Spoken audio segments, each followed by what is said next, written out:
I'm taking over. It's a coup. The chair is not here. Taking over, It's 11:03. honorable member. Taking over late, coming late. No, I've got a support today. You know, we are taking over now. The ANC has ran away. The GNU is collapsing in front of us The here. ANC is caucusing outside. Yeah, they no longer During our time, they are caucusing during our time. They don't care about South Africans. Just look The at ANC is caucusing outside during our time. The people are caucusing outside. We apologize. Taken over. It's 4 minutes past 11 now. I've taken over already. 11. I've already taken over. Caucusing outside. 4 minutes past 11. Coming this The time. center is not holding. The ANC no longer cares. The Should have ANC is convened late. them at 9 o'clock, late. not now. Chair, please. Chair, please manage the noise. There's noise in the chamber. Please manage the noise. It's ready. Center in the GNU is not holding. The leader Good of morning. society is back. We may Good proceed. morning, honorable members. It's 4 minutes past 11. We must start. Today is our last day of proceedings for this week. Good morning, Honorable Sangoni. Good morning, Honorable Ngola. Good morning, Chair. Good morning, Honorable Sokanyile. Good morning, Honorable Nombalo. Morning, Chairperson. Good morning, Honorable Shongwe. Good morning, Honorable Skosana. Locha sihlalo mgcini sihlalo lesitshaba sonke sekhaya namalunga nawo kumuntu ongaphange endlini esibetha mthetho. Umusi wamhlanga. Jali. Good morning, Honorable Breitenbach and Honorable Cameron. Hello, little late, but I suppose we'll have to do. Morning, Chair. Honorable Klopp and Honorable Vessels. Morning, Chair. Good morning. Honorable Matthews and Honorable James. A belated good morning, Chairperson. We saw you busy caucusing with your party there outside, but good morning still. As they say, rather late than never. Good morning, We were Headmaster. caucusing the pleasantries. Honorable Souls. Good morning. Good morning, Chairperson. Today you are in black and white. Yes, sir. The black man in black and white. It's actually silverish, grayish, silverish. Yeah. It's not white, Okay. but definitely a black man. Yes, black Yeah. African. Advocate Arense, Advocate Mokhaitsi, Advocate Mukize. Good morning. Good morning, Honorable Chair, honorable members, everyone present. Mr. Andile Tejana, good morning. Good morning, Chairperson. Good morning to honorable members and my colleagues. And thank you so much. When you were not here on Tuesday, we explained to the members that you are busy with the implementation of their decisions. We want to thank you so much because those decisions have been implemented. We applaud you for that.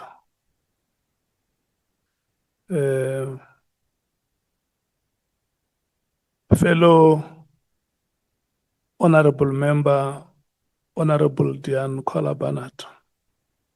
Morning, Chair. Good morning, how are you? Absolutely fine, thank you. Yes, I can see today you have a retinue. Do you want to announce members of your retinue? Certainly, there are the attorneys Shannon Solomon and Alex Rees and Advocate Nick Ferreira. Okay. Thank you. Oh no, Honorable Sokanyile says she has not heard you.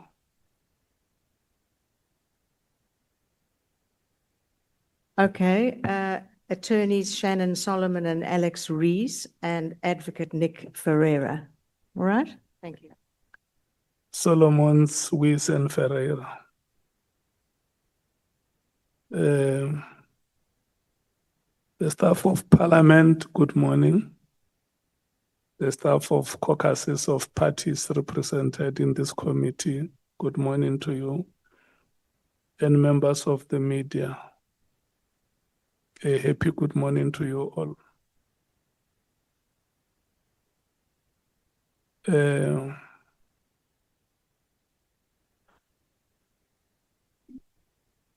The apologies that I have on record is the apology for the Chief Whip, Honorable Ntuli, the apology for Honorable Malema, who is not coming today due to organizational commitments. Honorable Mwango is in the Northern Cape. And welcome back, Honorable Shongwe. When you came here to greet me in the morning, you know I strongly warned you that you have not been here for 2 days and you must be careful if you want to raise your hand to speak today because it's the last day of the week for us. You can't defend the age, you can't. You must be careful. It didn't have mandate to greet you, so it breached our factional discipline. Yeah. We don't greet members of the ANC. We caucus before we greet them. Yeah, that's why we also had our own caucus. And I was instructed by the caucus to come and warn him the way I'm warning him now. It's a caucus decision. What is the warning, Sheikh? What does it say?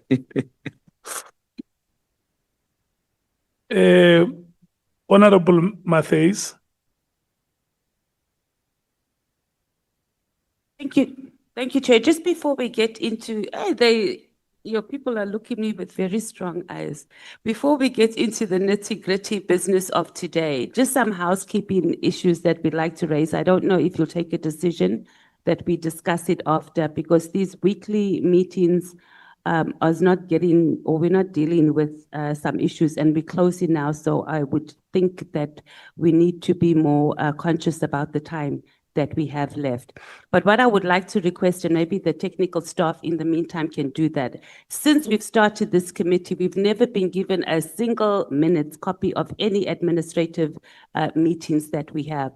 So if they can start preparing those, especially those that are speaking to decisions or discussions that we made around witnesses that need to appear here, because we make decisions that are not informed by minutes that were taken. It's what we remember from committee. So I'm requesting that we do that, and then our next meeting, we are able to make more informed decisions about what's going on. And as the EFF, we do not want to be part of an ad hoc committee where there's some political parties that have been deployed here to protect criminals. So we're going to do everything that we can in our power to make sure that we follow the rules and procedures and the legislation and the constitution above all that governs us. Thank you, Chair. Yeah, all those minutes will be made available. And as the chair of this ad hoc committee, I have also declared that my greatest wish is to display unimpeachable integrity.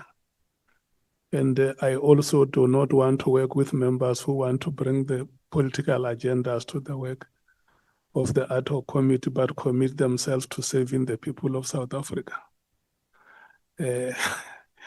Can we hand over to the advocate to confirm that the witness before us is the witness that we have expected today, and make remarks if you have to make.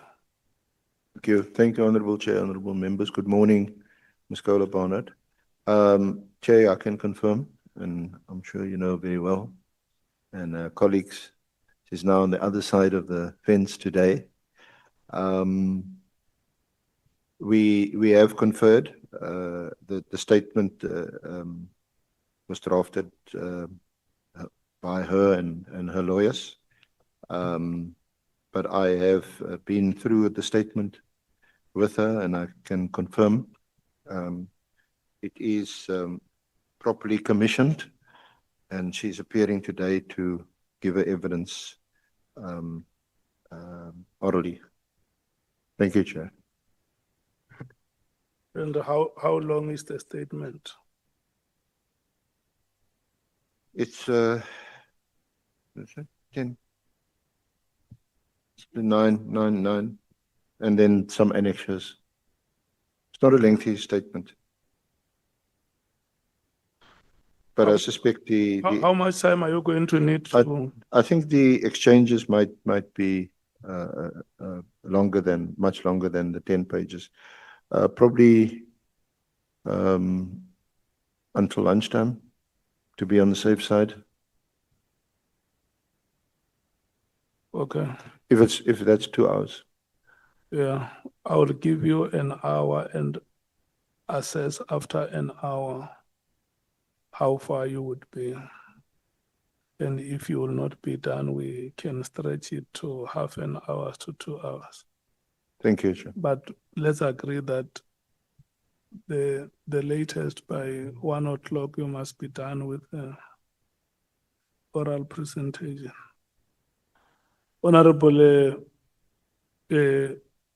Dianne Kohler, Barnard, good morning once again, because today you have chosen to cross the floor. I'm going to have to say you in and then read the following to you before the swearing in process. You have been invited to appear before this ad hoc committee, which investigates the allegations that have been made by the KwaZulu-Natal Provincial Commissioner, Lieutenant General Ntantla Mkhwanazi. Our expectation is that you will help the committee in its investigative and oversight roles. The allegations that have been made by General Mkhwanazi include, amongst others, number one, alleged unlawful disbandment of the Political Killings Task Team, otherwise known as the PKTT or the NPKTT. Number two, alleged moratorium on the filling of vacancies within the South African Police Services, the SAPS. Number three, alleged corrupt relationship between senior leadership of the SAPS and members of the public. And lastly, alleged political interference in the work of the SAPS. In extending the invitation to you, Honorable Barnard, the chairperson of the committee has indicated that you may provide such information to the committee if you so wish under oath in terms of the powers, privileges, and immunities of Parliament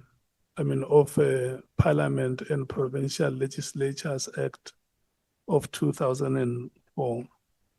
Please be informed that by law, you are required to answer fully and satisfactorily all questions lawfully put to you, or to produce any document that you are required to do so in connection with the subject matter of the inquiry, notwithstanding the fact that the answer or the document could incriminate you or expose you to criminal or civil proceedings or even damages.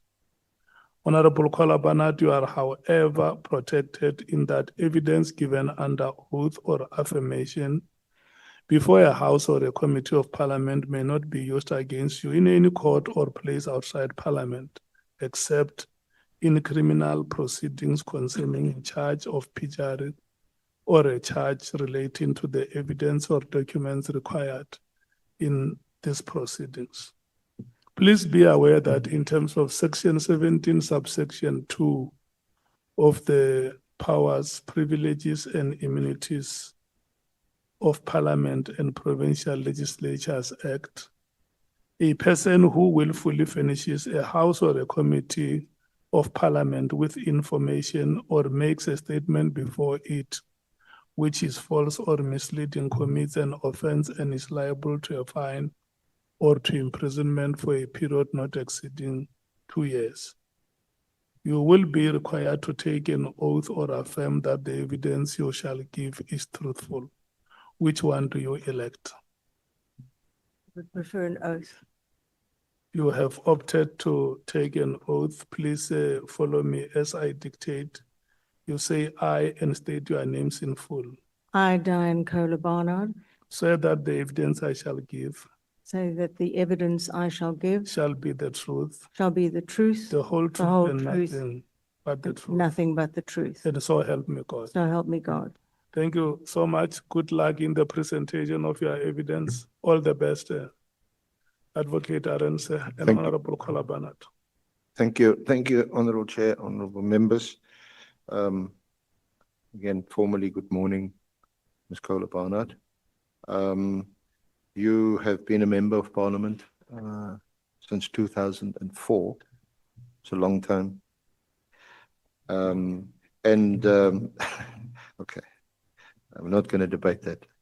And you've also been a member of the Joint Standing Committee on Intelligence. That was since last year, 1 April 2025, and a member of the Police Portfolio Committee, also for a long time, since 2006, save for a brief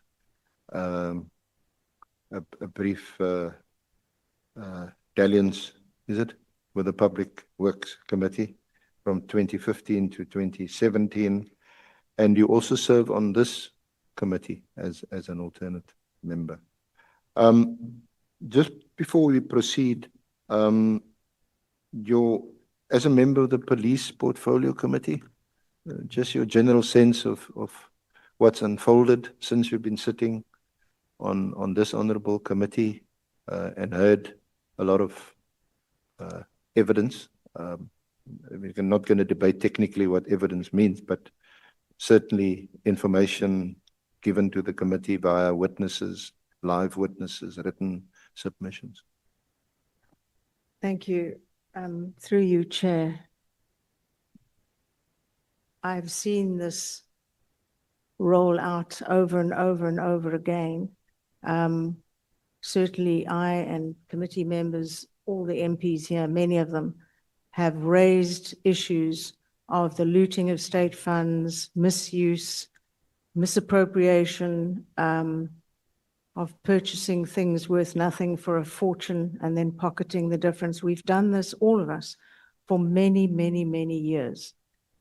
Certainly, we saw it with the Mdluli years and the mass looting there, and he will be in court soon about those mass abuse. It's just extraordinary, the charges he will face.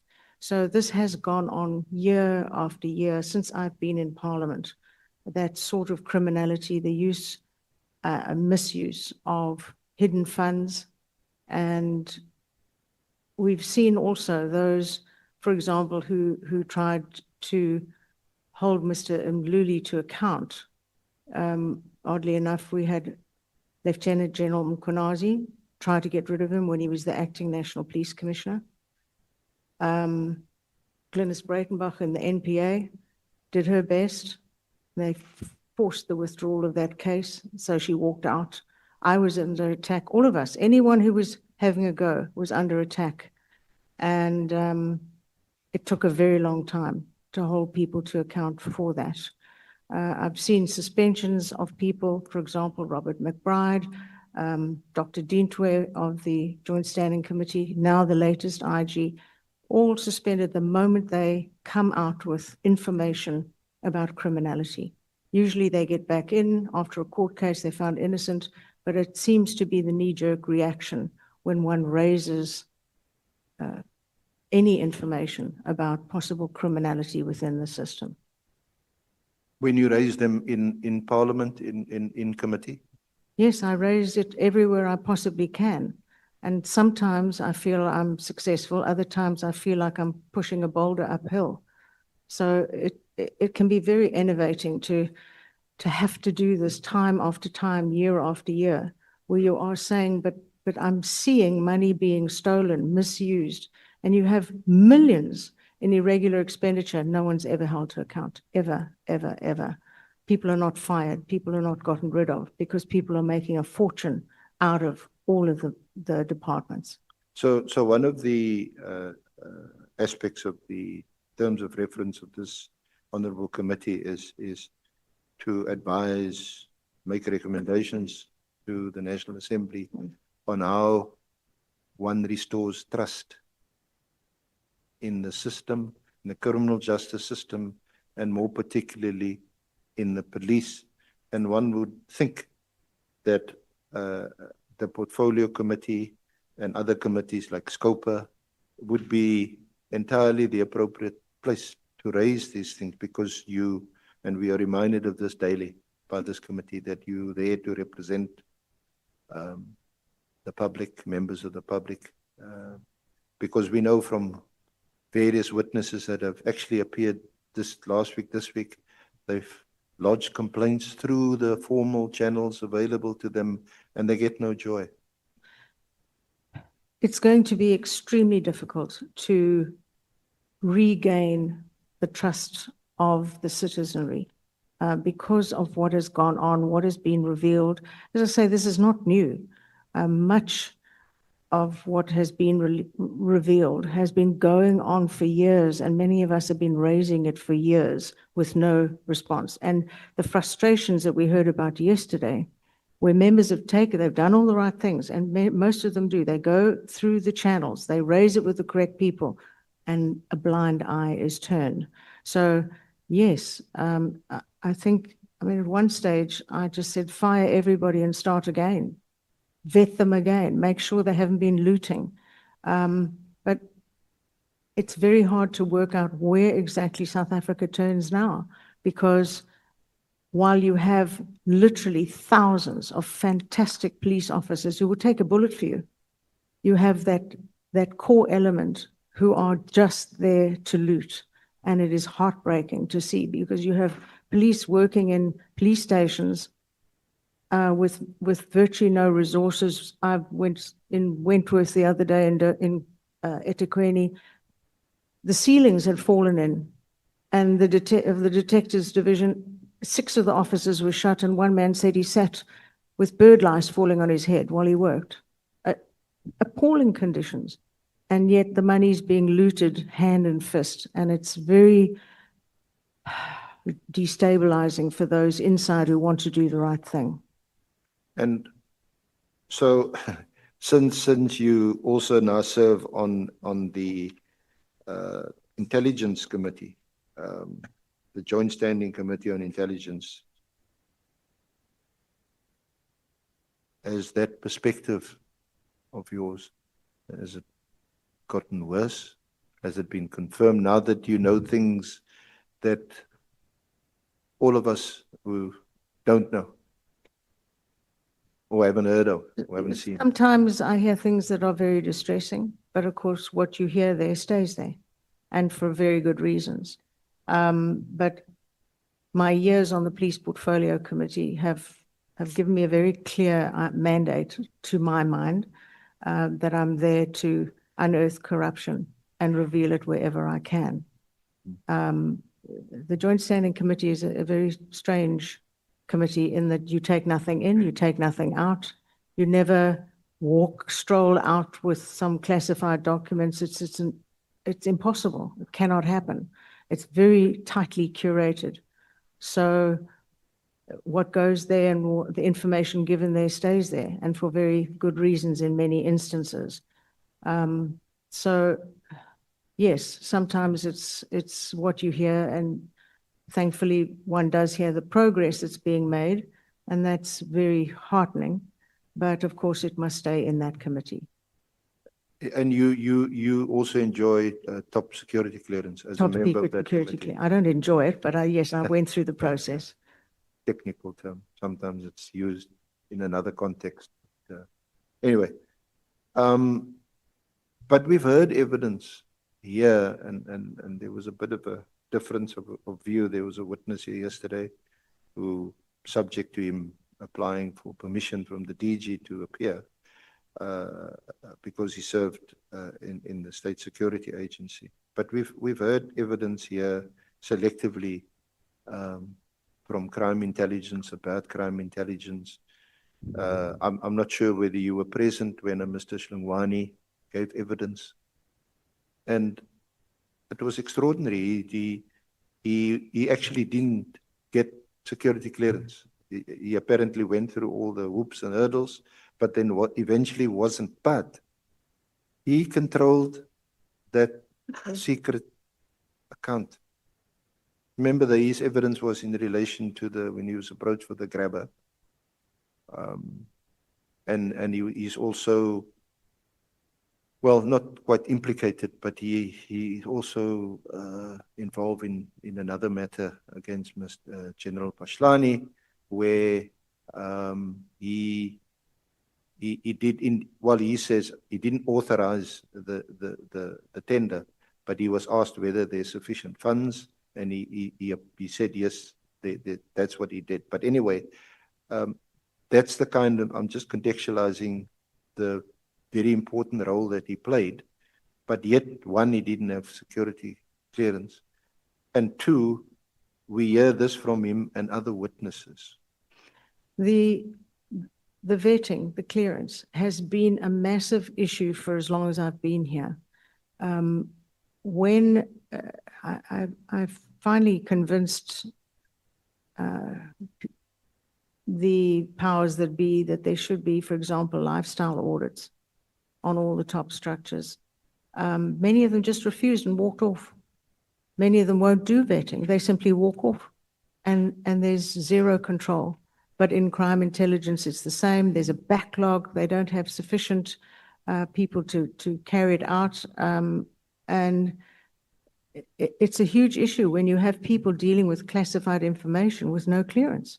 Because I often think, what if a matter goes to court and they find that the evidence you've given was obtained by someone who doesn't have the right to see that information? It's a whole morass that they bring upon themselves because the system isn't working. Now, how is this committee, or obviously it will be your opinion, your viewpoint, and your other honorable colleagues will have theirs. But so much, it seems to be from the evidence in summary that the fight, as it were, in SAPS, is control of crime intelligence and that secret account. Yes. For covert activities, because although there's some kind of accountability, and especially when you start paying, you have to pay informers in cash and all that, and you like go to account and you get a wad of notes, maybe in a Woolies bag, I don't know, but you get this money, and that's where the accountability gets very fuzzy and hazy and amounts to millions. So we hear this. It's about crime intelligence and it's about procurement. On that's coming from either side. You know, if you view the witnesses either being on this side or that side. Those are exactly the 2 points where the major looting happens. Procurement, and I think that applies frankly in any department. Procurement and buying bottles of water and paying 100 Rand each, and you pocket the difference. And that's on a very basic level, but it comes to buildings. Standard procedure is if you have a building worth 100 million, the lawyers and people go in there, the architect and the powers that be will say, okay, so it's 120 million. No, look, the papers say 100. And they say, do you want to work again? So they keep quiet. And the 20 million extra is distributed. And that's standard procedure in I fear, in many of the departments. And certainly in the SAPS, there are major issues along that line. Procurement is one of the biggest ones. Certainly the slush fund is a huge problem. Looking globally, it's often handled differently to the way it is handled here. Everyone has that sort of slush fund in terms of where it's needed, crime intelligence, etc. But certainly the handling of it has been extremely difficult, and anyone who has tried to control it, to get it under control, is soon booted out. I've seen it happen over and over and over. So just related to that issue, I wasn't going to ask it, but does that not go to Scopa? Does it stay? I'm not asking you for any details. Yes, it goes nowhere. It goes to the Joint Standing Committee, but if one recalls, the high-level review panel report that came out in 2018 was released by the president. Yeah, that was also served before the Zondo Yes, Commission. way before, It is 2018. It is a public document. It is a public document, and I studied it very carefully, and it lambasted the Joint Standing Committee on Intelligence in the 5th term, the 5th Parliament, because state capture happened under their noses and they knew nothing. They were told nothing. And for them to hear what had actually gone on later was a huge shock to them. They did what they thought was the right thing, but it was all hidden away. So finding and tracking down the hidden funds, the hidden amounts that are being stolen is an extraordinarily difficult job. And because there's no oversight by the scopers, etc., how does one do it? Because I think with respect, I think the Honorable Committee, we've done pretty or reasonably well in relation to procurement and identifying what the problems are, the blockages, and how the manipulation of the system takes place and how it works. And some of those cases are actually before the courts. We know that, and I think my colleague, Advocate Chikalala, did a pretty good job when she led the witness, I think Pani, in relation to the procurement and the system, and he had to concede at the end of the day that there were big problems and gaps. But how do we do that in relation to crime intelligence when we have witnesses sitting where you're sitting and saying, sorry, I can't disclose this because the information is classified, it's confidential, but it impacts directly on our terms of reference?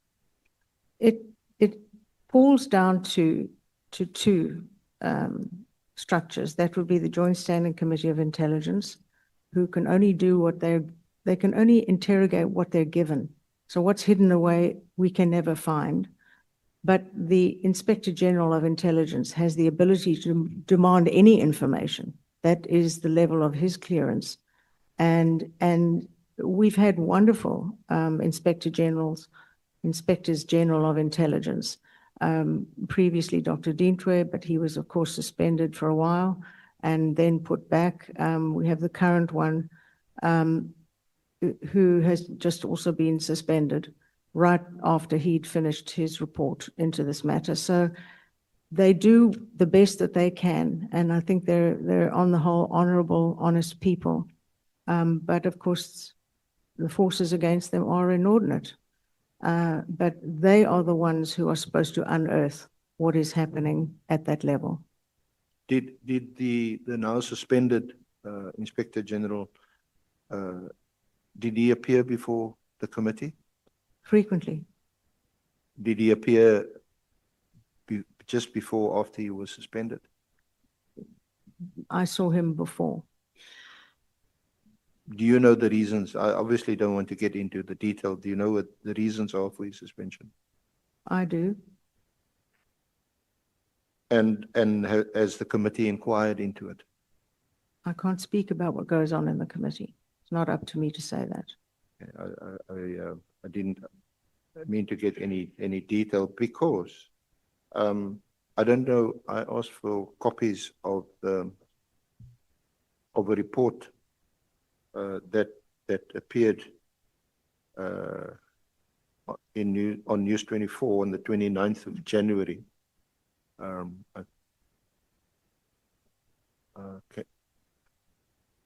Thank you so much. I think you got it. Yeah. Yeah. Do you know Kyle Cowan at all? No, I'm afraid I don't. This report is obviously embargoed and should not have, but it was leaked clearly Clearly, to need. it's been in many newspapers. So is this the report that you've seen? I'm not going to confirm that. Not my job to do that. That seems a rhetorical question almost, but anyway. Now this report, if it is indeed the origin or a copy of the original of the report,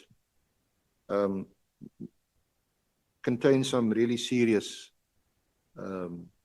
allegations, charges on the part of the suspended IGI.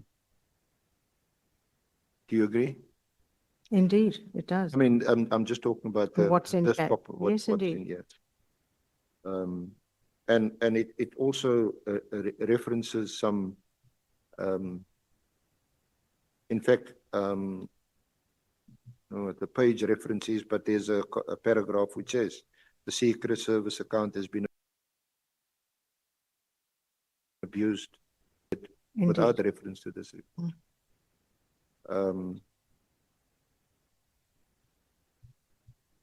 He refers to, or the report refers to, years of chronic underspending of secret funds allocated to CIA, resulted in a large pot of money being rolled over to the 2024-25 financial year, granted permission by National Treasury. So, members of the public, they've read this report, I think for pretty obvious reasons. There hasn't been any official response from your committee or the chair of your committee or parliament or from anyone in crime intelligence. So these allegations, they linger in the minds of the public, and they tend after, if there's no official rebuttal or confirmation, then it sticks in the public mind. And the problem, what I want to get at is, or get to is, these allegations are disturbing. Extremely disturbing.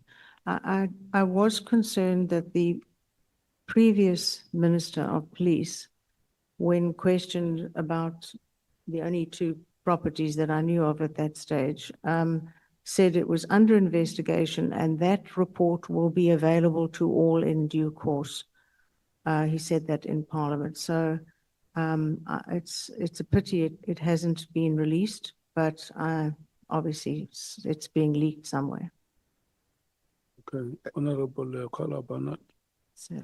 May we take Honorable Matthews? Thank you, Chair. Can Senior Counsel please guide us on which pages and which part of the statement we are on as we go through? So yeah, sorry.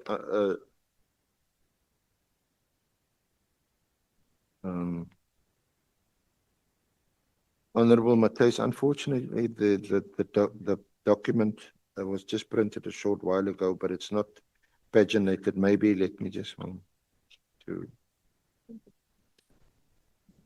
Sorry? Are you looking for the document?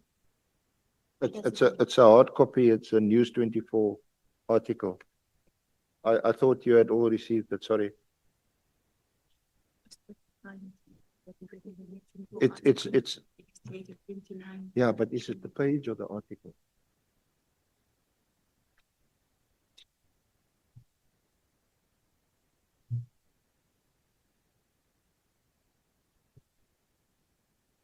It's on if you count the pages, page 6, where I made reference to the Secret Services account.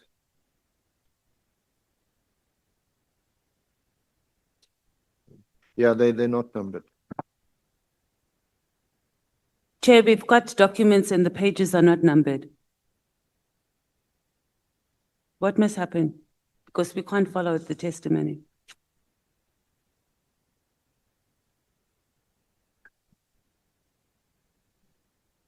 Yes, that's what I'm trying to do.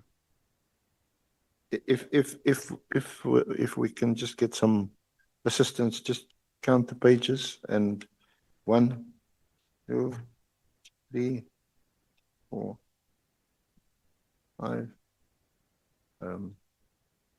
On page 6, or the 6th page of this document, that's where I made the first reference to the Secret Services account. 7, 8, and then page 8 of the document, where I also made reference to the Secret Service account and the chronic underspending.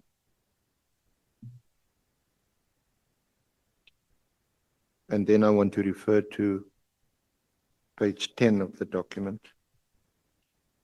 So there are 12 pages. Can you just number them? Can you get another copy? I want to, have you got it there, Ms. Kohler Barnard? I beg your pardon. This is of the document you've just Yes, circulated, yes. correct? Okay, yes, I have it here in front of me.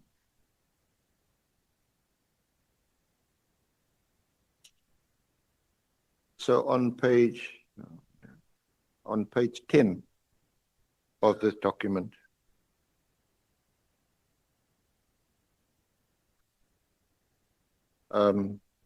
there's a paragraph at the bottom. Have you got it? Khumalo, that's a reference to General Khumalo, previously told Parliament that the leasing deals were rife with corruption, with a number of deals linked to family members of CI officers, but he has not made public any corroborating evidence or any CI officers being charged or arrested for corruption. You see that? Yes.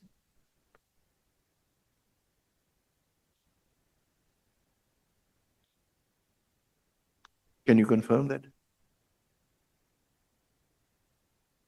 I don't think so, no.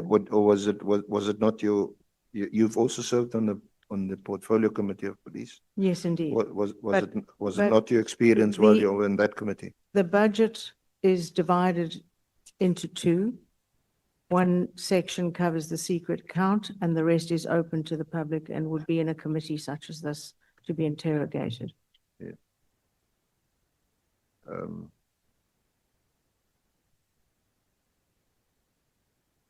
So as you know, and as the public is aware, a major figure in this inquiry and at the Matlanga inquiry has been Major General Khumalo, and also in his capacity as the leader, the coordinator of the PKTT, which is almost at the heart of this inquiry. And the report indicates, if true, that the suspended IG had made scathing findings against senior police officials, including Major General Dumisani Khumalo. I'm not going to ask you to confirm that, obviously, but if true, that's of major concern. If true, it absolutely is, and would possibly explain a great deal about why he has been suspended. Okay.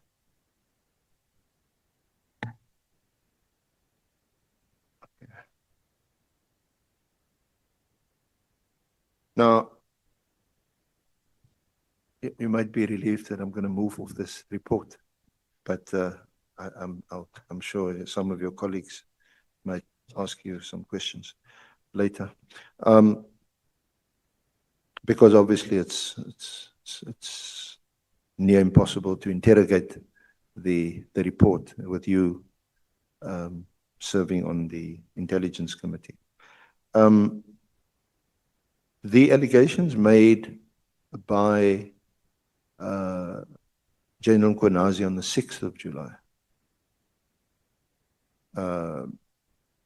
and the allegation that the criminal justice system has been corrupted, has been infiltrated.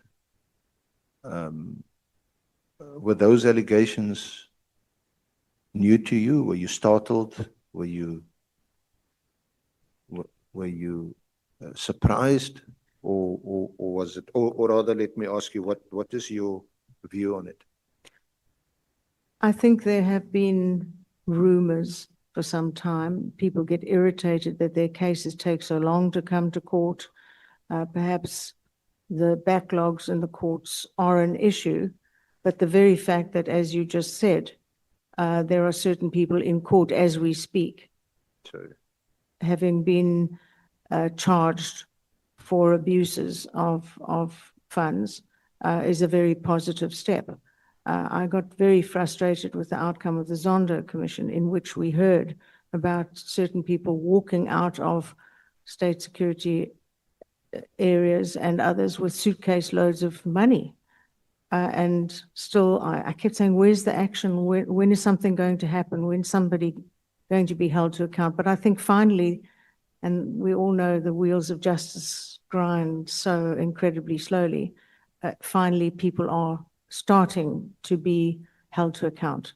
So I think that's a positive turn, but to label all the entire judicial system to be a problem, I think is in itself problematic. Pick up the specific issues and deal with them. But to just damn every judge, every magistrate, everybody involved, I think was excessive. Yeah, I mean, to date, we know about the allegation that has come forward at Matlanga, and we also heard from a witness. I think it's, yes, actually, Mr. Mhlawani also mentioned a sitting judge and an acting judge, and disclosed the names. But thus far, we haven't heard the names of any magistrates or judges and so on. Indeed. So what does that mean? Is it irresponsible to make these? Because one of the things that our country is actually praised and well known for is its judiciary. Chair, sorry, in the absence of the chairperson, I don't know what must happen, but senior counsel, you are still not telling us which page you're on. Oh, okay. Honorable.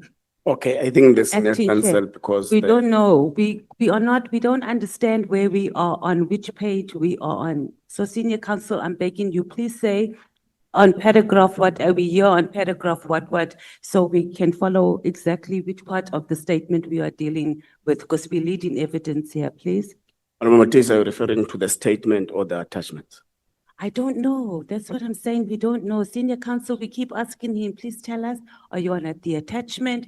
Are you on the statement? If you're on the statement, we're on paragraph what, and we're leading. Yeah, Because because it also seems that senior counsel just makes political statements here while he's leading, but it's not here in the witness statement. So I think our witness statements must guide us on leading evidence, please, and be referred.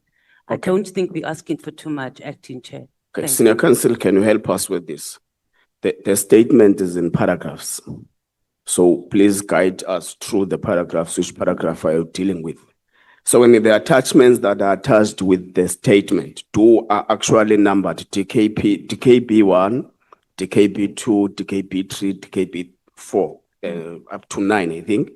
Then there is the last document that has been just shared with us by the committee secretariat, which is the only one that has no numbering. So I think if you are referring to it, senior counsel, you can just say, for example, in the page that is written switch and save. So that we'll be able to quickly browse and look on the paragraph you are referring to, so that we're able to follow you through. Thank you, Honorable Mates. Thank you. Where was I?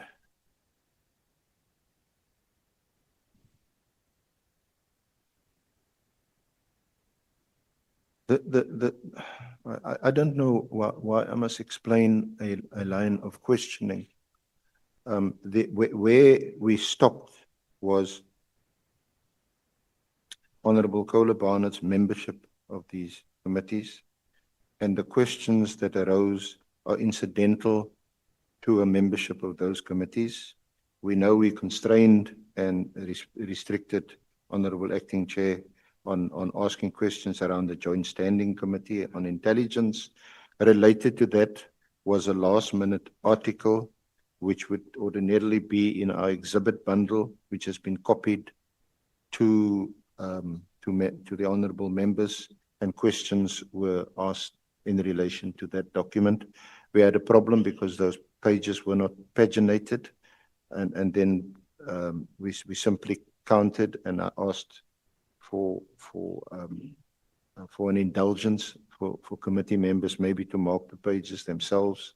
I think there are 12 pages, and I think we have subsequently referred to those. I haven't yet referred to any of the annexures that are part of this affidavit. And moving forward, I will certainly get into the statement and reference the paragraphs and page numbers. But I think, thank you, Honorable Acting Chair. So I think we were at the allegations made on the 6th of July, which is the basis of the terms of reference of this committee. And what was your reaction or response to the allegations of infiltration of the criminal justice system? And again, I asked that The allegations, Senior Counsel, are contained in which paragraph? it relates to what's in paragraph 6. Okay. For us to follow you through properly, when you leave paragraph 6, please indicate which paragraph are you attending to. Yeah, if I don't refer to what's in the statement, then it would be questions that arise incidentally from other parts of the statement, as I've indicated. We got stuck, as it were, on Honorable Kohler Barnard's membership of these committees. I will get in more detail to paragraph 6. I'm dealing with the terms of reference, your membership of the Portfolio Committee on Police, and what your responses were. I think you articulated those responses. The infiltration of the criminal justice system. Senior Counsel. Matthys. Thank you. Chair, the legal team had an opportunity to sit with the witness. So whatever they wanted to raise that is not from the terms of reference with her must be captured in here. Chair, it's lead evidence. Tell us the statement, lead the evidence. I understand asking questions in response to a response, but we just keep going off the beaten path here. And we've been tolerating it for way too long. Statement, if a question arises from there, just do it. The senior counsel himself is just telling us, oh, I'm within the terms of reference, but it's not here in the statement. Why was that not done with the witness before we got here? We've been very tolerant. Now we're at the end and we must still be doing the same thing. No, Chair, just help us so we can move quickly and more efficiently now. Please. Long-standing member of parliament, she's also been here in the committee as well. The statement should have captured whatever the senior counsel wanted to bring to our attention. So please just help us and guide the senior counsel now. He just goes off on his sightseeing way too much. Thank you. It is our belief, Senior Counsel, that the statement itself, having been signed, actually deals with issues that the AdHoc committee is trying to address, which are part of the terms of reference. Is that the understanding of what is happening? Is that a correct understanding of what is happening? In the first place, I indicated this morning, I can't recall whether Honorable Matthys was present, that the statement was not drafted by us. It was drafted for or by Ms. Kohler Barnard. She's got a legal team here. I had a meeting with her yesterday to go through the statement. I had indicated to her the questions, or some of the questions certainly, that I will ask, which don't appear from the statement. So as evidence leaders, we can't own this statement like we have in the case of other witnesses, where we spent days and hours consulting with witnesses, drafting or assisting in drafting the statement, and where we could point directly to what's in a statement. But in my respectful... Okay, Snekans, sorry, please hold on there. So you actually mean that there are parts that you would like to let on that are not part of the statement as it was drafted by the witness, which some of them would have arisen out of a public information, some of them would have arisen on previous testimonies. I'm just trying to get on part of the issues that are not addressed in the statement, which you would like to proceed on. And if that's the case, then you must be able to brief us that on this date, so-and-so testified before the committee and said this in respect of the witness in front of us, so that we're able to get the context at which the questioning and the leading is coming from, so that we're able to follow you properly. You can proceed. I think I have done that with respect. I referred to Brigadier or Colonel Tlugwani. I referred to General Nkwenazi, General Kumalo, and now, unless you expect us to extract exactly verbatim part of a transcript, which we only just received the other day, then I make these broad allegations, and and hopefully it's not inaccurate, and it's evidence that's been before the committee. But I note the objection. I'll try and make reference to the statement as far as possible. Again, just in relation to your membership of the Police Portfolio Committee, the allegations made by General Nkwenazi on the 6th of July, which is very, very well known, and which, as you can attest, appears in every statement that we've drafted as evidence leaders. They are recorded in the statement. It's not here because we didn't draft it. But in the terms of reference, it's foreshadowed by similar, almost identical revelations that General Nkwenazi made on the 6th of March. So I asked you the question, what was your reaction to what he said on the 6th of July? In fact, on the 6th of July, he expressed a frustration that what I've told Parliament, what I've told the public, it doesn't seem to have landed. So I'm taking this unusual step of, almost like I know it's been criticized, but appearing almost in paramilitary style before us, and almost threatening that if nothing is done about the state of capture of the criminal justice system, then they might do something about it. Yes, I think some people have welcomed what was done. Some people have criticized it, saying it looked as though the country was under siege or having a coup. What I heard was a very frustrated police officer who felt that he was being let down by the systems. He didn't raise, well, much of what he said was not raised by him in the portfolio committee previously, but certainly what he came out with, people were fascinated and some areas horrified. From my experience, much of what he said could be tracked down to be real and honorable and honest.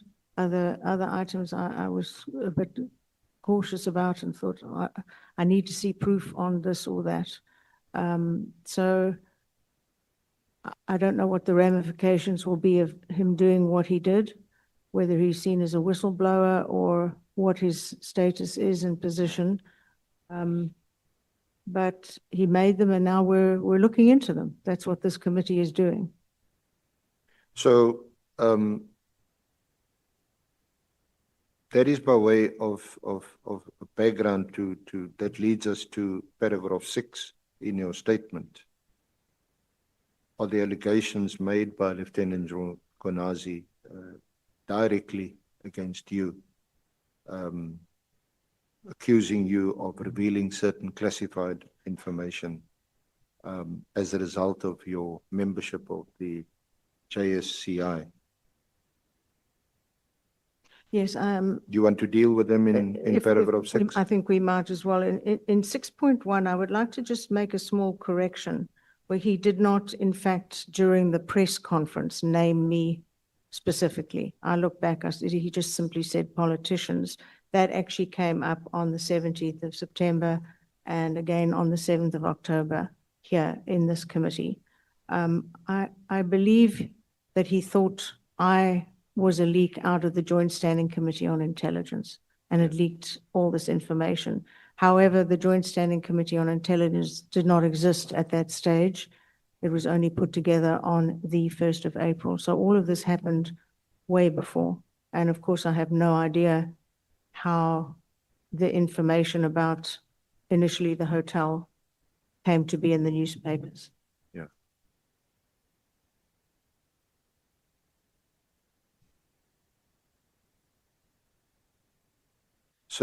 So in paragraph 7, you say that his allegations stem from some erroneous understanding of your membership of the committee. Yes. And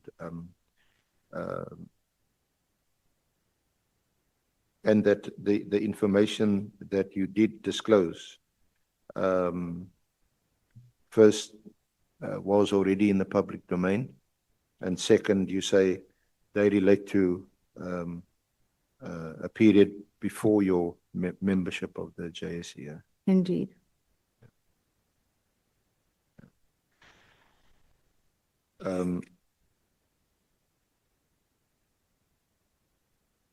Do you want to deal with the press statement on the 14th of January 2025, and then also that on 17th of February 25? Certainly. It appears on page 4 from paragraph 9 onwards. Yes, initially that news report about the splurge on a luxury hotel, That's 13th of January. That is sorry. point number 9. Yeah, DKB1. Is Yes, that indeed. the first annexure? That was the first I'd heard of it. I think first most of South Africa had ever heard of this. As Mr. McBride pointed out, it's unknown that specific entities like this would be purchased, because if it's discovered to be part of some intelligence matters, that people can't just get up and leave and abandon the property. They now own it. So it was a very, apparently never been done before. So it was very curious, especially in the light of the fact that SAPS members are working on literally the smell of an oil rag. An action essay came up, our colleague here came up. And sorry, just before we proceed. Certainly. Honorable Member, the article itself is again written by Kyle Cowan. Mm. I asked you earlier, you don't know Kyle? No, Cowan? I've never met him. Sorry, I interrupted you. That's fine. Yeah. Yeah, action essay, and kudos to them. Honorable James released a statement with reference to that article almost immediately. It took me a day or so to put mine together. And mine then came out the following day, asking questions about what on earth was going on. And I had checked with the Minister of Public Works, who said there were no such buildings under his purview. And so I then reported this to the Inspector General of Intelligence. So So just to clarify and to summarize that, DKB1 is an article which appeared Yes. on News 24, and you had nothing to do with No. with the Had no knowledge of. disclosure. DKB2 arises from Action SA making certain demands and demanding IPID action. Mm. And the DKB3 is then quotes you. Yes. And your questions, one is before you become a member of the Intelligence Committee, and two arises out of these articles that have now appeared before that. Absolutely. This was on the 13th of January that this article came out. The Joint Standing Committee on Intelligence was only put together on the 1st of April of that year.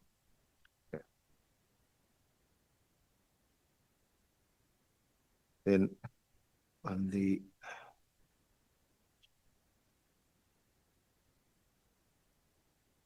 the article on which is Annexure DKB4, Yes. is that still related to the initial article in DKB1? Yes.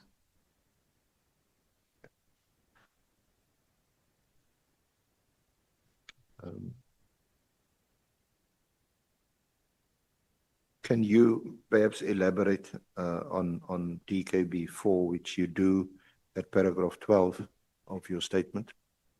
Yes, indeed. Having written to the Inspector General of Intelligence, I was then even more shocked to hear of another building. I asked the Inspector General to add that to the investigation I had requested.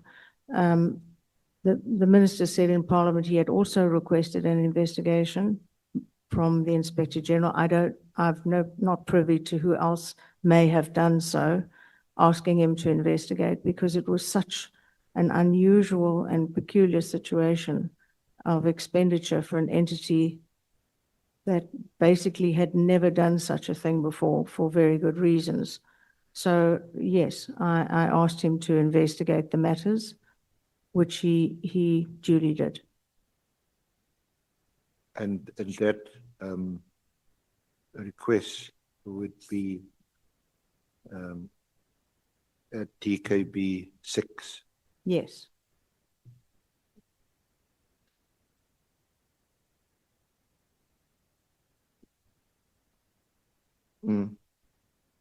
So this is on the 12th of August. No, that. This is on the 12th of August. Is there something? That is an error which I have laid out. It is an error Oh, in the initial one sent through. It was a staff problem yeah, and has you been deal with corrected, it yes. in Because the paragraph correct 16. date is, Yeah, the sorry. correct date, yeah. Okay.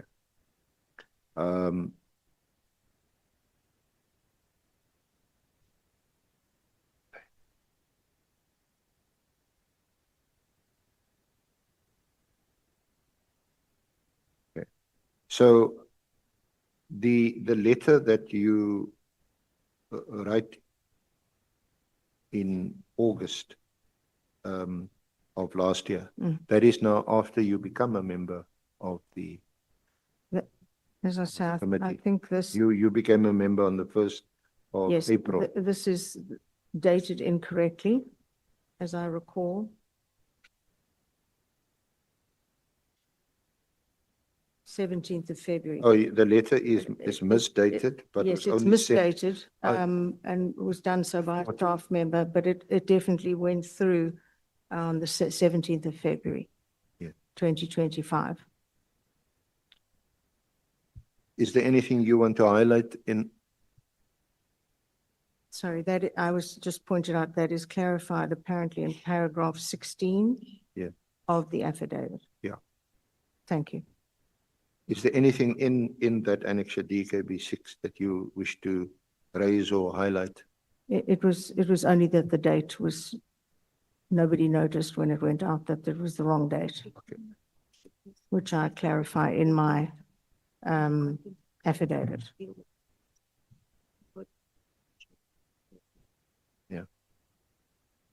Okay.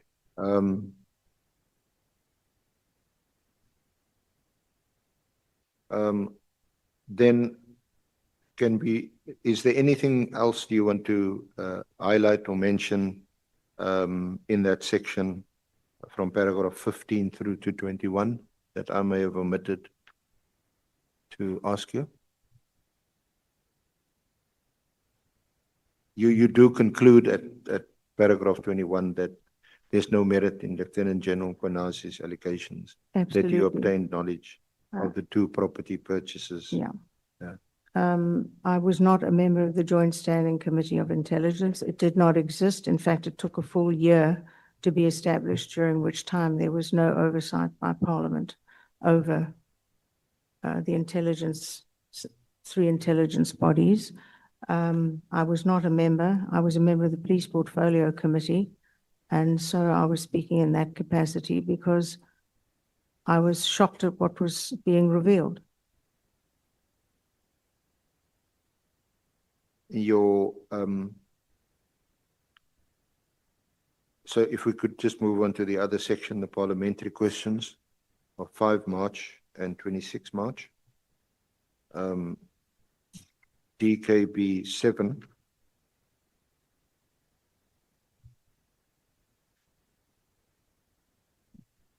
And these are recorded in Hansard. Mm.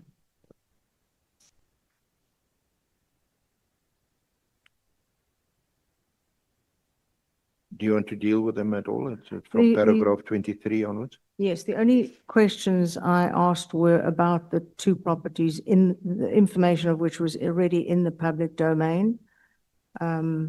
So as I've asked many ministers of intelligence previously, now minister in the presidency, it's called, are asking for information, and they either give an answer or they say the answer will be sent to the Joint Standing Committee on Intelligence. And that's what he said he would do. Certainly, our colleague in MK asked a follow-up question at the time, asking why on earth they would be buying such a property at what seemed to be an exorbitant price in relation to what its real value was. Yeah. And then at DKB 8, you deal with the question you posed on the 26th of March, 2025. Okay. Sorry, I'm just looking. Oh, here we go. DKB 8.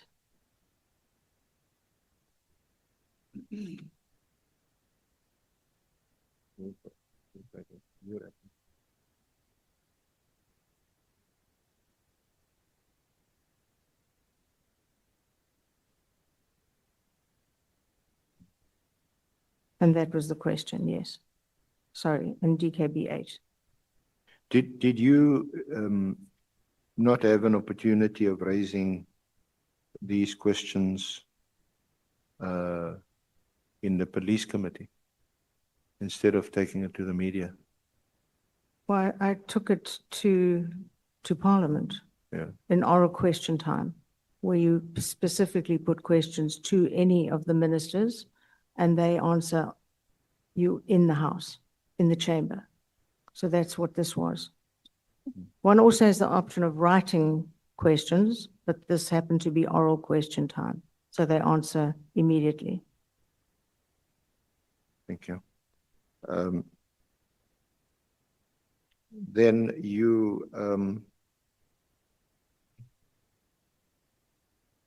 you made some concluding remarks at paragraph 26, and you attach DKB 9, a media statement that you issued.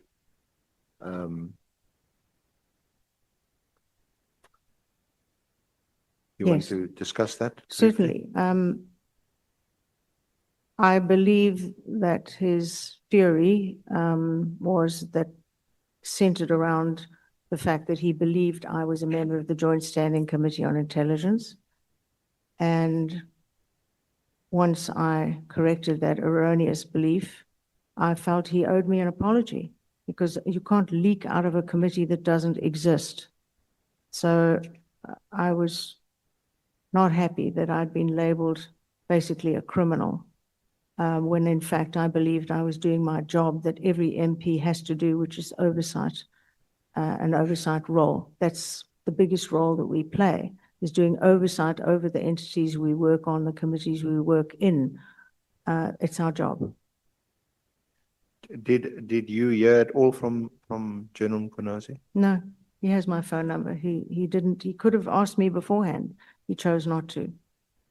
So yeah, we do have something of a history, but he had no intention, I think, of ever discussing it with me.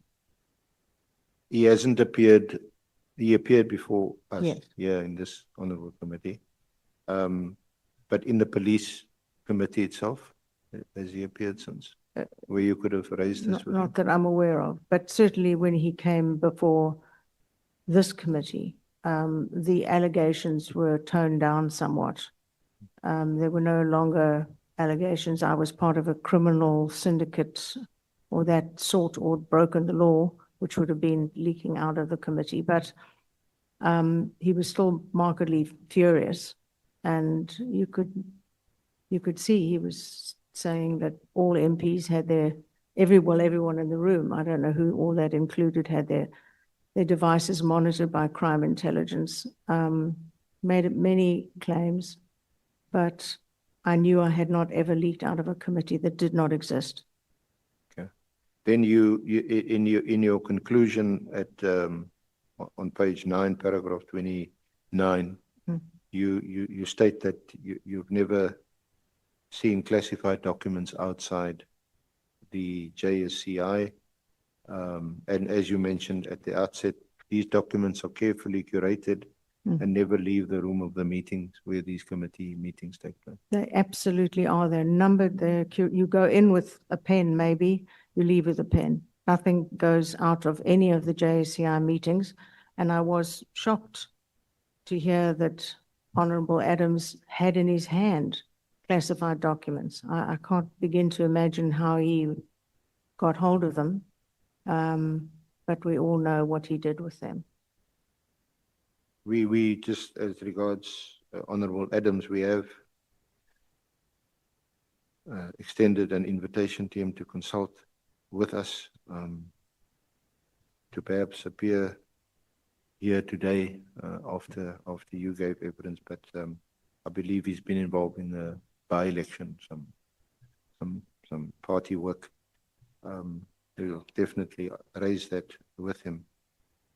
Do you want to make any closing or concluding remarks before I? Certainly, I just want to reiterate, I could not and would not in any case leak out of a closed committee such as the Joint Standing Committee of Intelligence. It did not exist at that time. I was a member of the Police Portfolio Committee, which I thought I would stay on full time, and only at the last minute was told, no, I'll be going to the Joint Standing Committee as well. And I've always endeavored to do the best that I can here in Parliament. I've treated every head of every division, every National Police Commissioner in exactly the same way. I was as tough on the Ria Pierres or the Jackie Celebis or any of the others, and certainly the Paklanes and co. I was always the person who would raise possibility of corruption, and that's what I have continued to do. Thank you. Thank you very much, Honourable Member Kohler Barnard. Thank you, Honourable Chair, Honourable Members. That concludes the leading of Ms. Kohler Barnard's evidence. Thank you.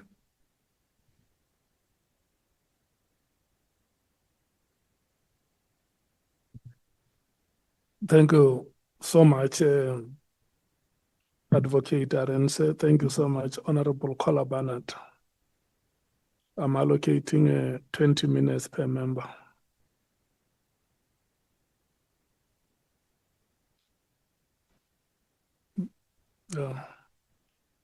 We're going to start at past.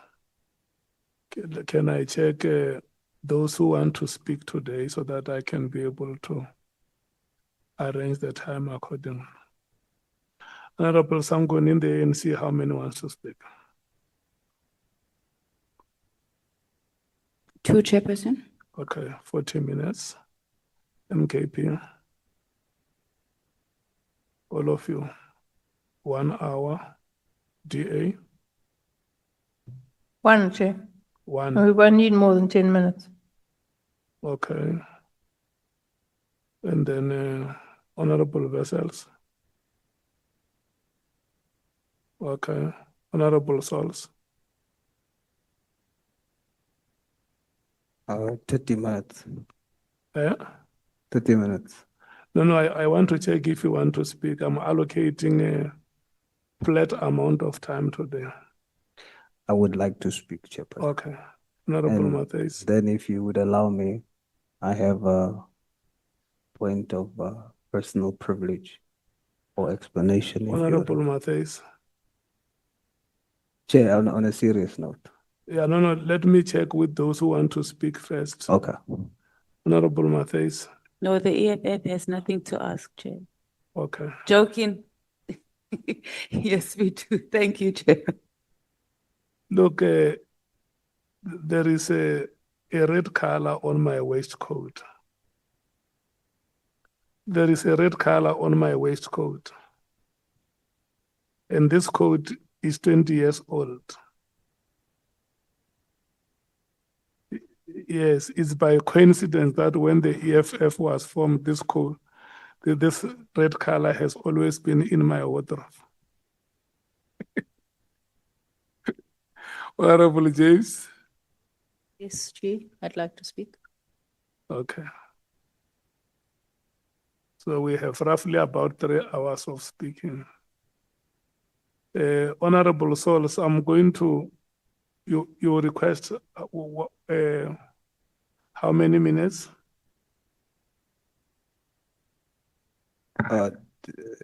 You said you're going to do a flat rate of 20, Chair? Yeah. You said you're going to do a flat rate of 20 for everyone? Yeah. Or are you referring to my point of privilege? Yes. Oh, yes. Chairperson, I'm very offended, very, very offended. When you spoke to me about my dress code, Yeah. Honorable Breitenbach made a comment, which I didn't hear, so I just ignored it. But then she sent me a WhatsApp to continue the statement that I didn't hear. And to my surprise, Honorable Breitenbach on WhatsApp was comparing my African attire to Hogwarts School of Witchcraft and Wizardry.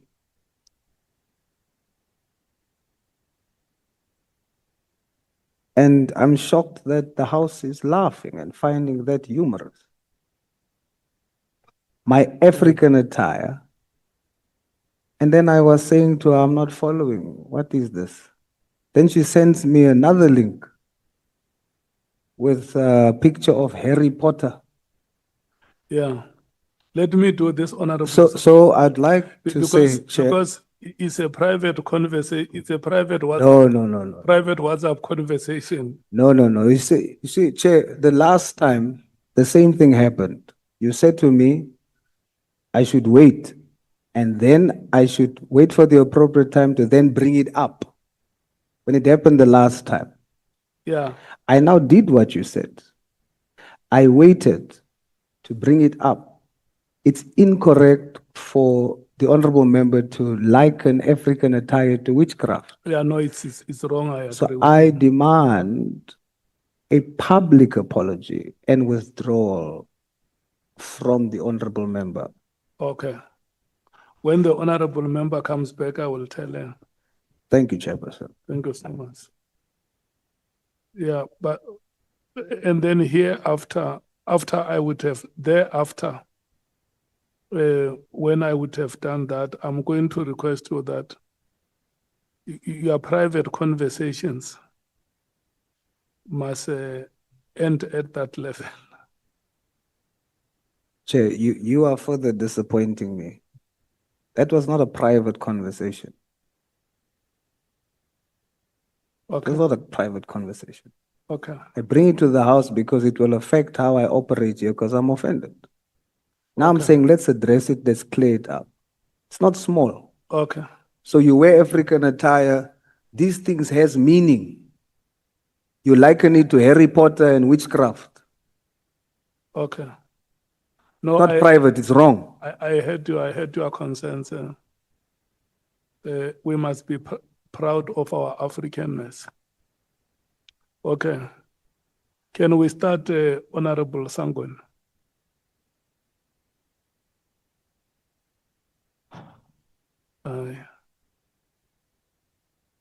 Thank you. Thank you very much, Chair, and good morning, Honorable Breitenbach. I just have a few questions. I'm not sure if it. She is Honorable. Please, man, I've got Harry Potter ringing in my ear. She's Dianne Kohler Barnard. I do apologize. Dianne Kohler Barnard. I do apologize. Good morning, Honorable Kohler Barnard.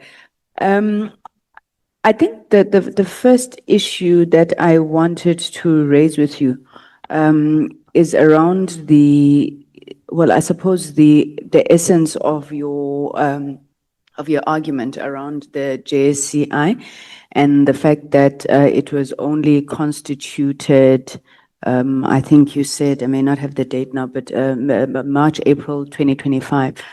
Now, my first question, Honorable Kohler Barnard, is that you served as a member of the JSI in the 6th Parliament, didn't you? Do you remember the dates? I'm afraid I don't remember. It did take a long time to be sworn in, not as long as it took for the 7th Parliament. I don't think it's ever been a year, but from then up until the election. Okay. And then it was a year after the election until the Joint Standing Committee of this term was sworn in. Okay. Okay, so according to, I think, parliamentary records, you were first appointed a member of the JSCI on the 30th of October 2019 until the elections of May 2024. Now, I'm just keen to find out, why did you not disclose this in your statement? Because I think that's quite a material omission. It is an omission and should have been there. Apologies.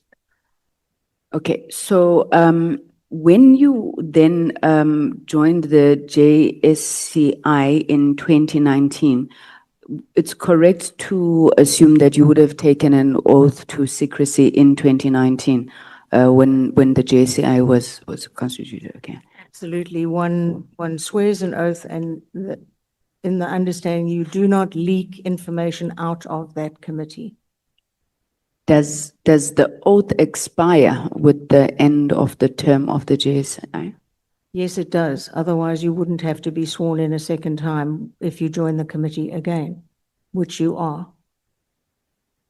Okay, so if we follow that logic, it means that after the term of the JSCI, any and all information that you would have gotten in the JSCI, you can then share it. Kandi, what does this oath of secrecy mean?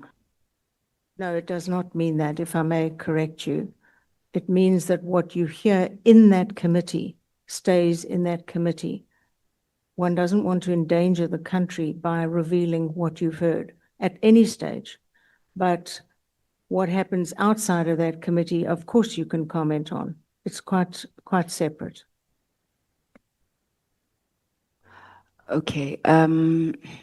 You know, yesterday we had an issue here with a former member of SSA. I mean, I know you're not bound by the Secret Services Act, but the argument that was raised is that the information that one would have acquired in the course of, you know, being under that law, and I would think similarly as the JSCI, that information remains, you know, under this oath of secrecy, if I can put it.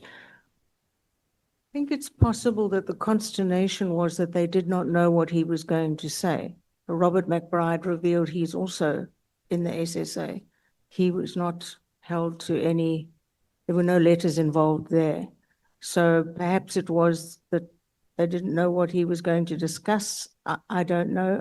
I know there have been attempts to gag certain members. I know one minister, then it was a minister of intelligence, attempted to shut down a member of the State Security Agency who wished to give evidence at the Zondo Commission. And that actually went to court and that was rejected and he gave evidence. So I honestly don't know where that letter and the reason for stopping him came from. Okay. Then in your affidavit, you didn't attach, and I could have missed it, and my apologies if I did, you didn't attach the parliamentary question to the Minister of Police on the 6th of June, 2025. Is it there? Okay. All right. Sorry, my colleague says it's there. But when you put that question to the Minister of Police on the 6th of June, you were now already a member of the JSCI, right? Now, in his response, the Minister of Police refers you back to the JSCI. Did you agree with the Minister of Police that that matter belongs to the JSCI as per his response? I think he was in a difficult position. He did say it was under investigation and that we, meaning members of Parliament, would be privy to the report when it came out, which has not happened. But he also had put in a request to the Inspector General of Intelligence to investigate the matter. He found it as concerning as I did.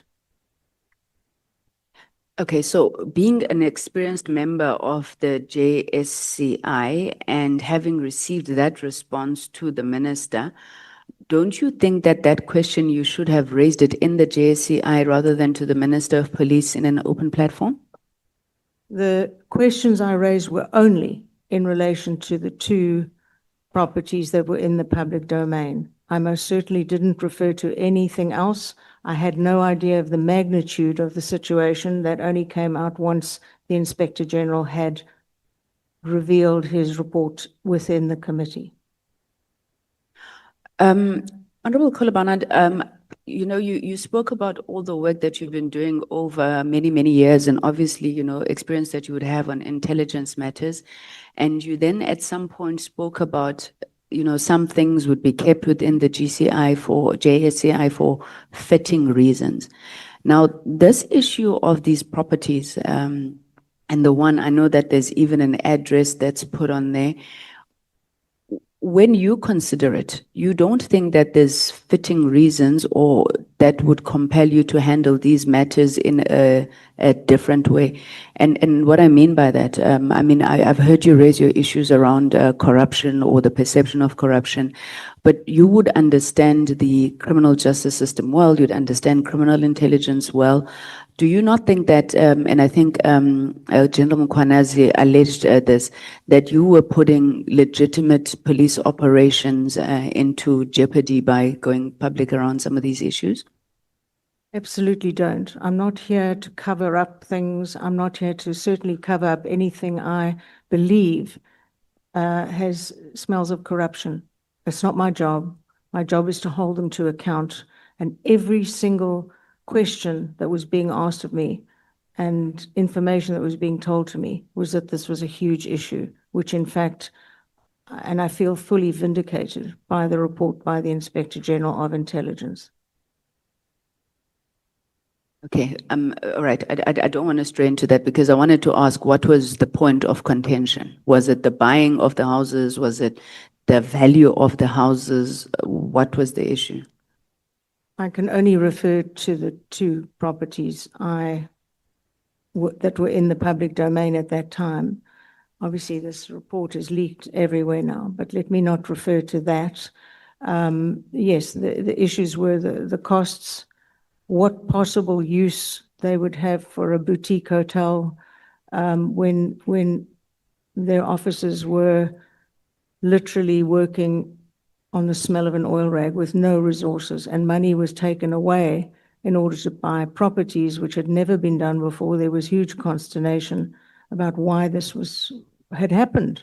And for what reason? Because the moment someone realized, as was outed in the newspapers, what its use was supposed to be for, it's useless. What is it now? They have a hotel. What are they going to do with it? Which is what I was asking the minister. It's a very strange aberration and had to be looked into, and I believe should be looked into, not only by the Inspector General, but certainly by Parliament. Okay, and the report that you've since received from the Inspector General, I'm assuming speaks to those matters. You did say at some point that you feel vindicated.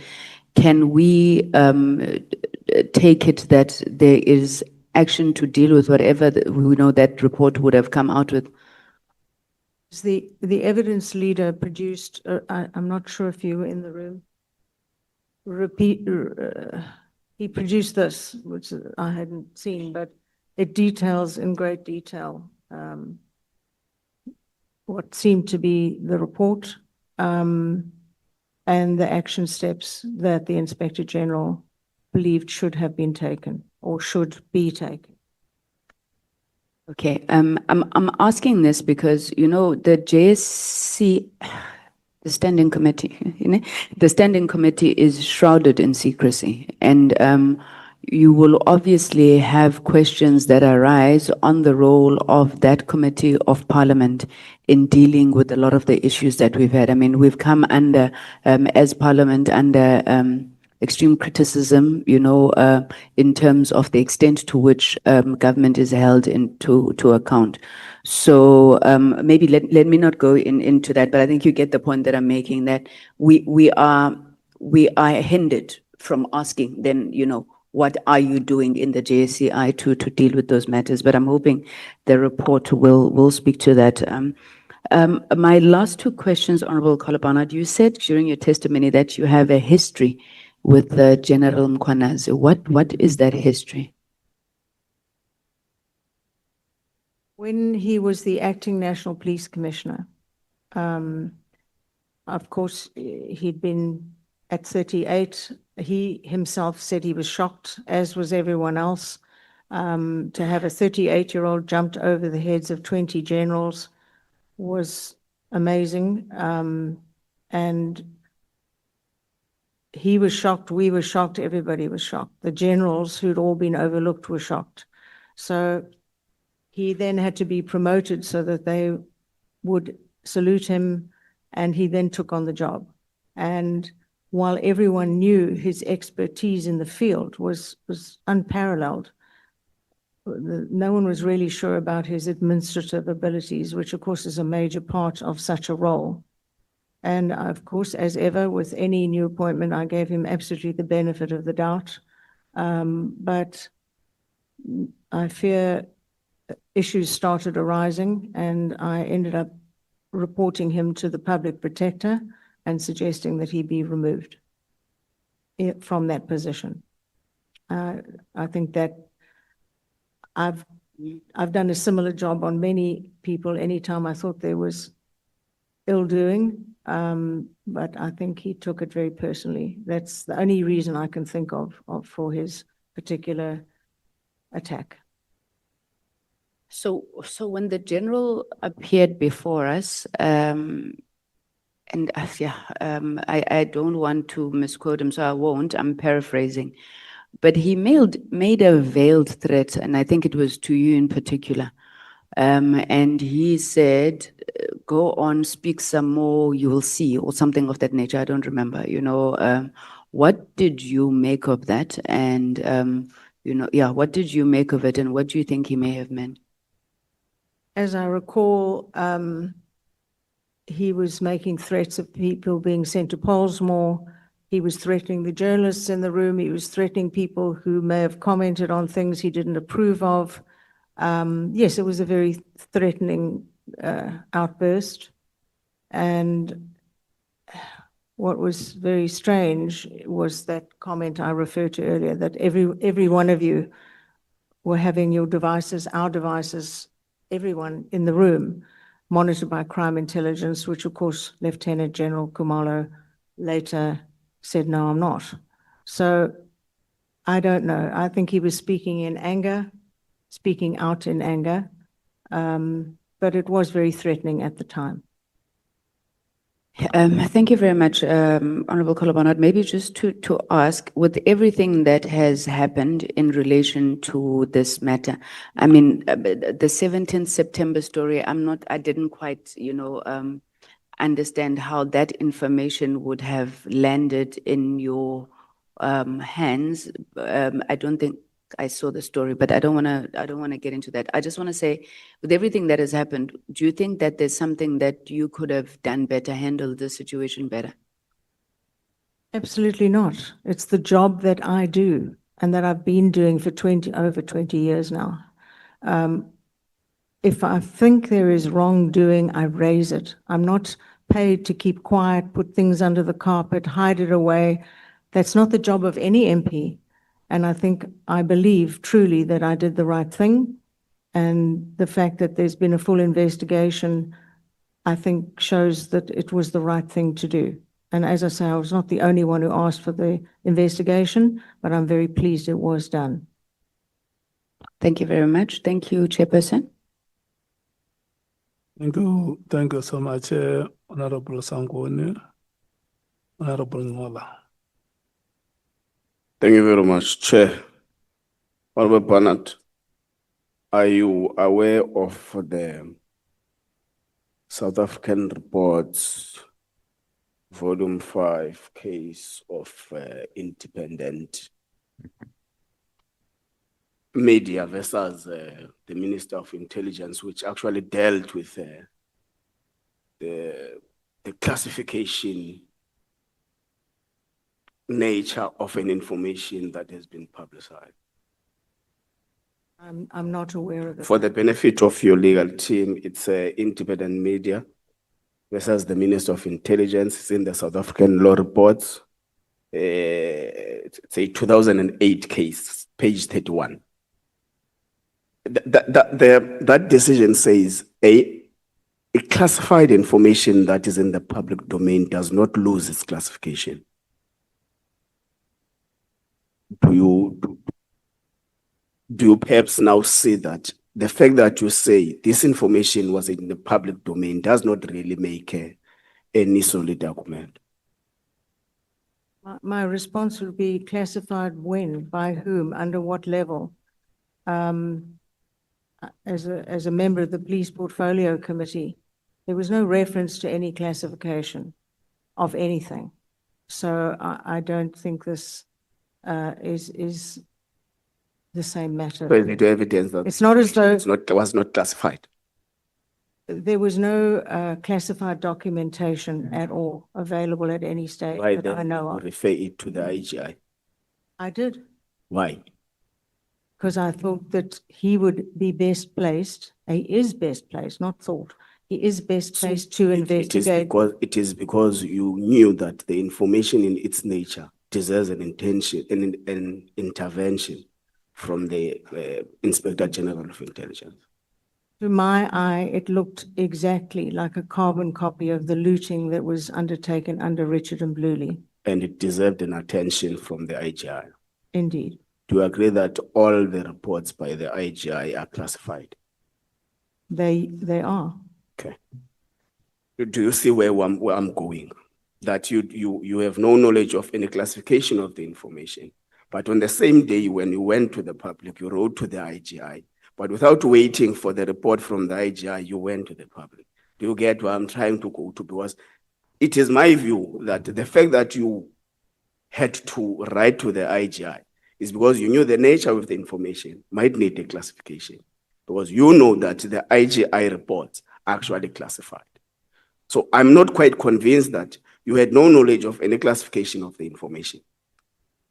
Absolutely, the properties were out there in the public domain. I had no idea this story about the hotel was ever going to come out anywhere. I don't know where the information came from, but in my experience, when an entity is starting to show signs of corruption, people inside, as we heard, they go through the steps, they go and report it, they report it, they report it. And eventually, what happens is the place starts leaking. It happened with the State Security Agency 5, 6 years ago. It was leaking like a sieve because people were unhappy with what was going on.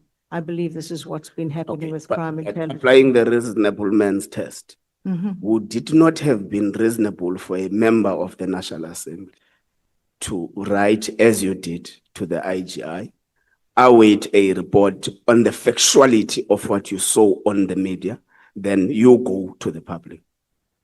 I wrote to him and I told the public I wrote to him about what was in the public I'm saying- domain. Would it not have been a reasonable indiction or a reasonable reaction for a member of parliament to, as you did, agreed, write to the IGI, await the IGI to give you a factual report on what has been reported in News 24, then you go to the public with factual information? How would I go to the public on a report that is kept within the Joint Standing Committee of Intelligence? Okay, let's pass that matter. Tell me, as you have served, I'm just following where Honorable Sangwane left, as you have served in the JSCI for a number of years, you take a secrecy oath, ne? Hmm. Does it expire after the 5 years? As far as I'm concerned, yes. That So you pertains can- to that you- specific committee, and one may not leak any information out of that specific committee. So, so Shut down secrecy the oath day does of the not- election, yes. So the secrecy oath does not expire after the expire of the term at JSCI. I have never leaked anything out of the committee. No. That's what I swore not to do. Okay. Do you believe everything that you see on the media? Don't be silly. No, Beg your pardon? no, that would be silly. That would be silly. Yeah, Okay. I question everything. Do you not, as you make an assertion in your statement that part of what you have that has driven you to go to the public is the fact that you're a member of parliament, and therefore if you see something, you need to act in the interest of the public? It's my job. Do you not think that it would have been reasonable, explainable, had you follow the matter in due course, instead of starting by the public and the writing on the same day? The information was written in great detail, and I followed up on that. So you believed it as it was written. Yes, I did. So you believe everything that is. I do not believe everything that I read. I Do you have an believe what obsession in the media? I beg your pardon? Do you have an obsession with the information in the media? Obsession? Hmm. Certainly not. I do not. Why were you demoted in 2015 as the Shadow Minister of Police? Because I shared a Facebook post that was inappropriate. And you don't have an obsession? Obsession with what? That's not something sharing- that was in the media. Sharing information you're not supposed to share. I made a mistake. I admitted it. I took the punishment. I moved on. Let's hope that this is not a second mistake.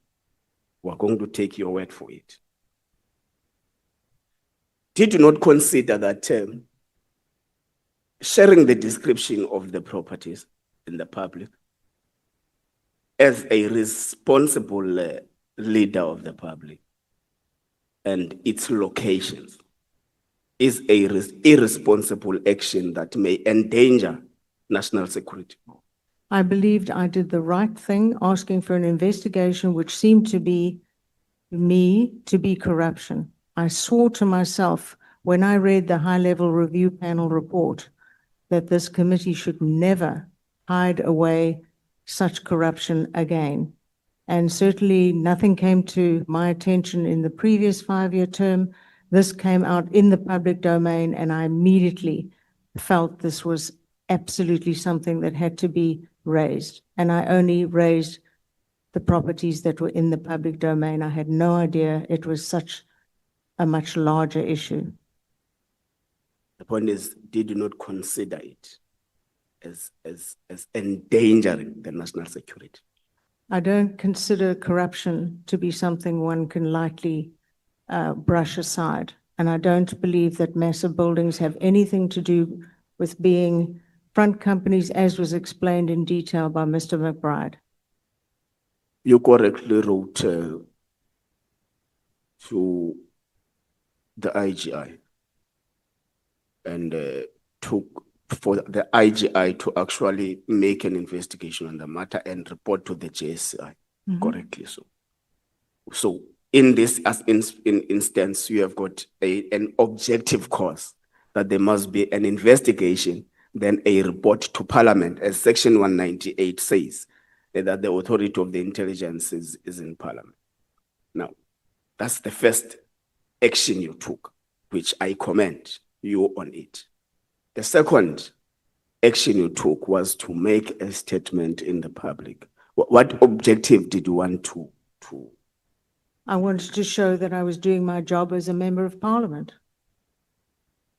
But it was already something in the public, so there was nothing Yes.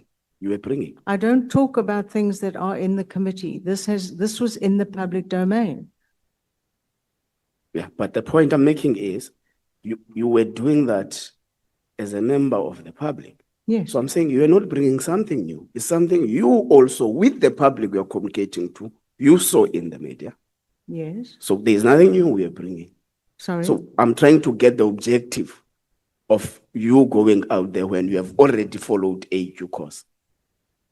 Why shouldn't I? It's my job. Okay.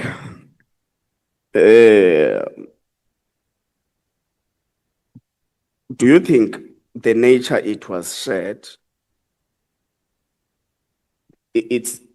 No, I'm trying to establish a difference of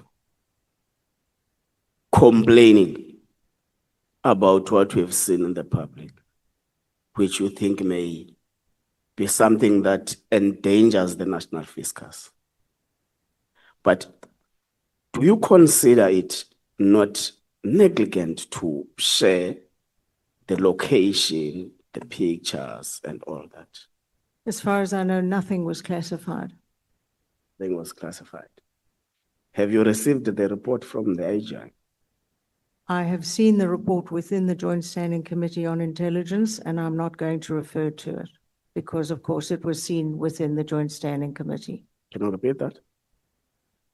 I have seen the report or had the presentation made by the IGI within the Joint Standing Committee of Intelligence.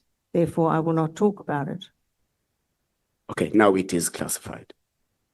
Yes, now it's within the Joint Standing Committee.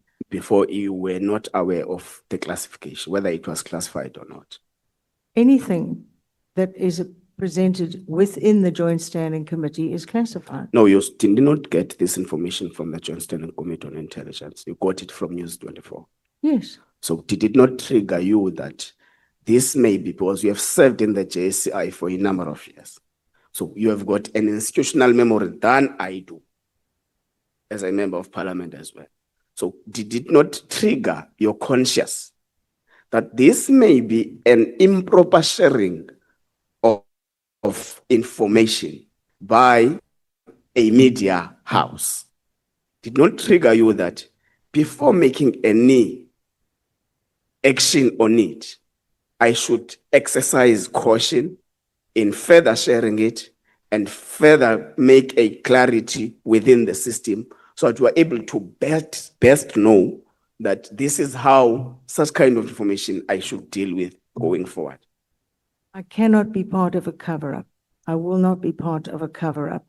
And simply ignoring what was in the public domain would have been exactly that. So when you say you cannot be part of the cover-up, it means that you have got a strong belief on things that are said in the media without verifying them.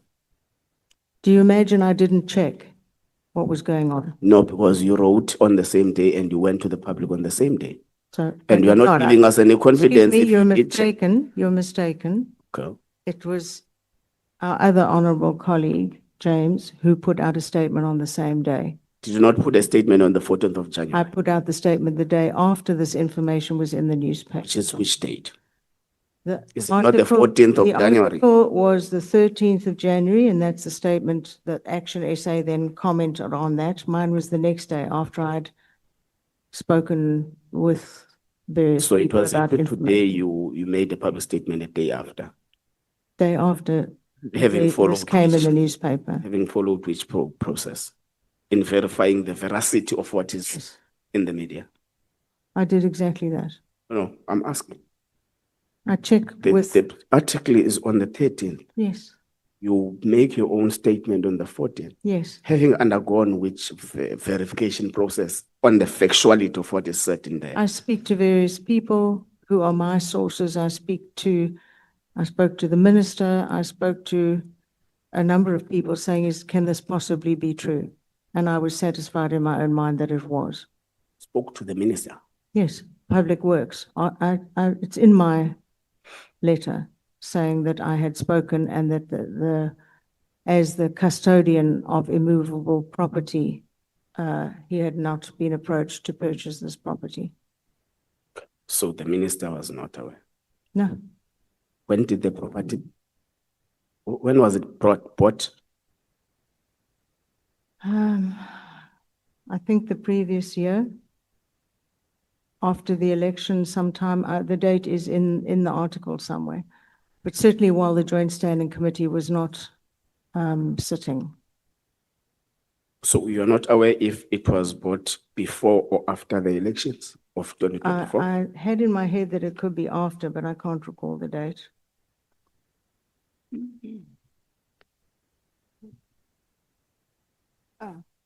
October 2024 is where it is. When it I was didn't have bought. it when it was purchased. When it was actually awarded.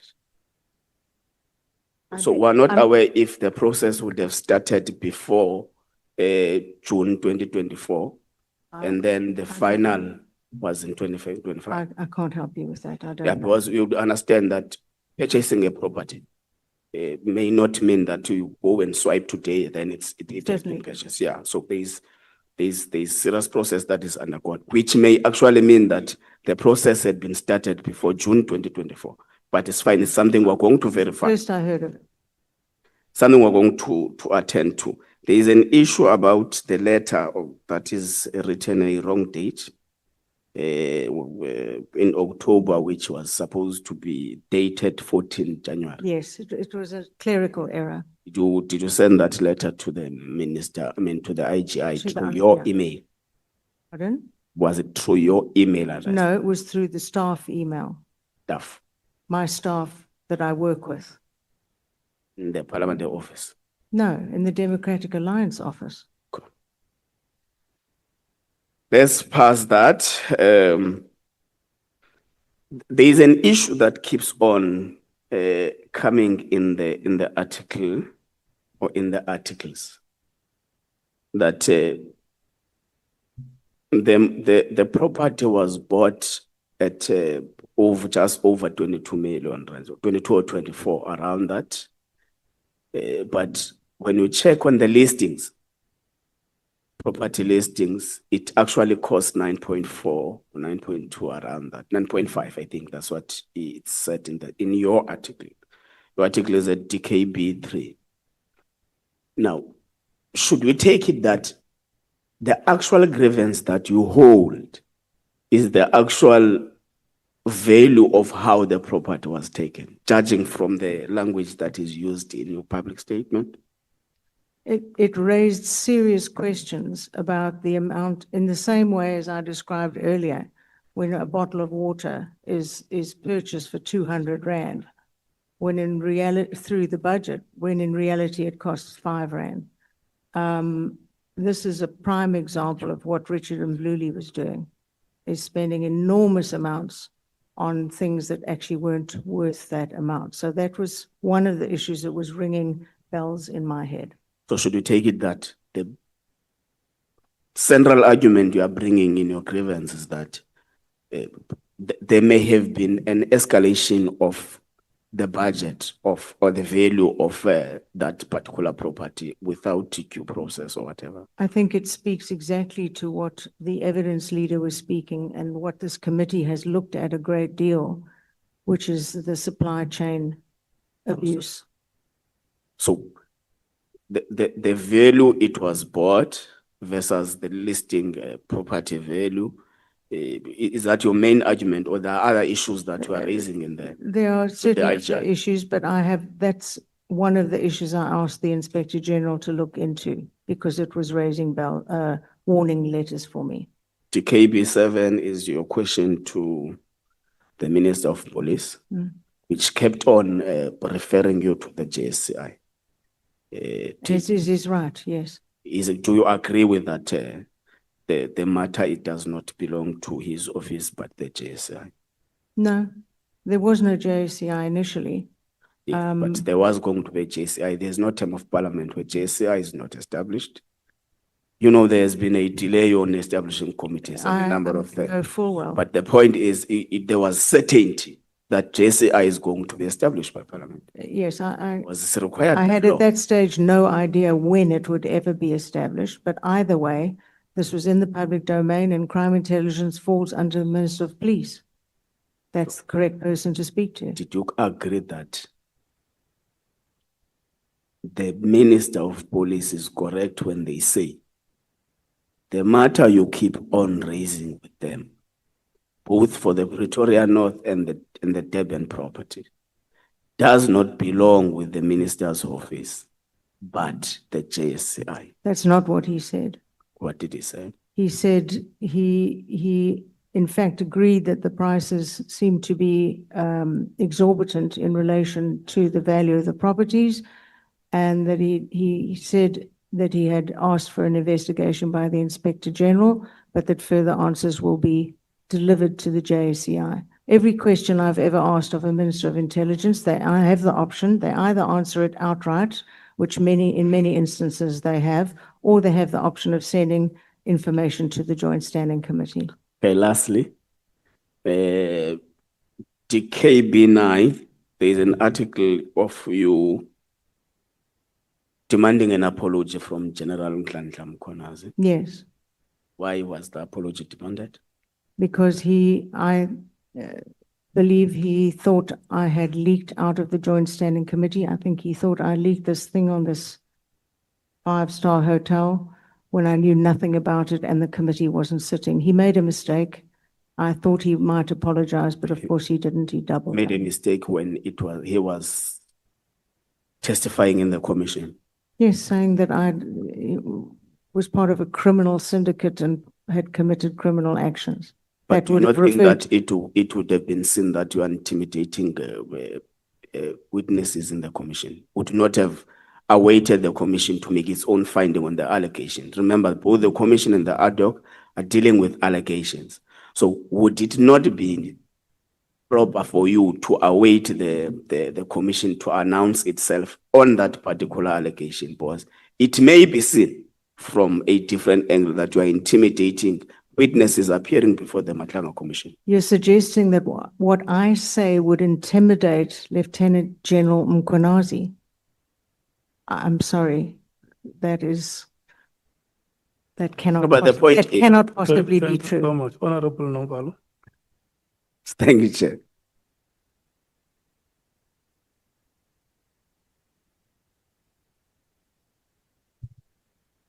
Thank you very much, Chair. Good afternoon, Honorable Barnard. Good afternoon. Yeah. So I'm trying to follow you here on your statement.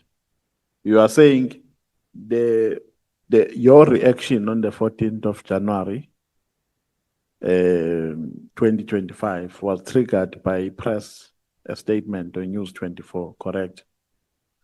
So had that press statement not been issued, you were not going to react on the 14th of January. I was totally unaware of the property being purchased. Okay. In your letter, I think it's your letter is annexure DKB3. You are saying that the purchase of this property in Pretoria North was signed off by General Khumalo. So where did you get that information? Because he's the head of crime intelligence. No. Yes. No, but- He is the head, and a property of this value would have to be signed No, off but what I'm by saying him.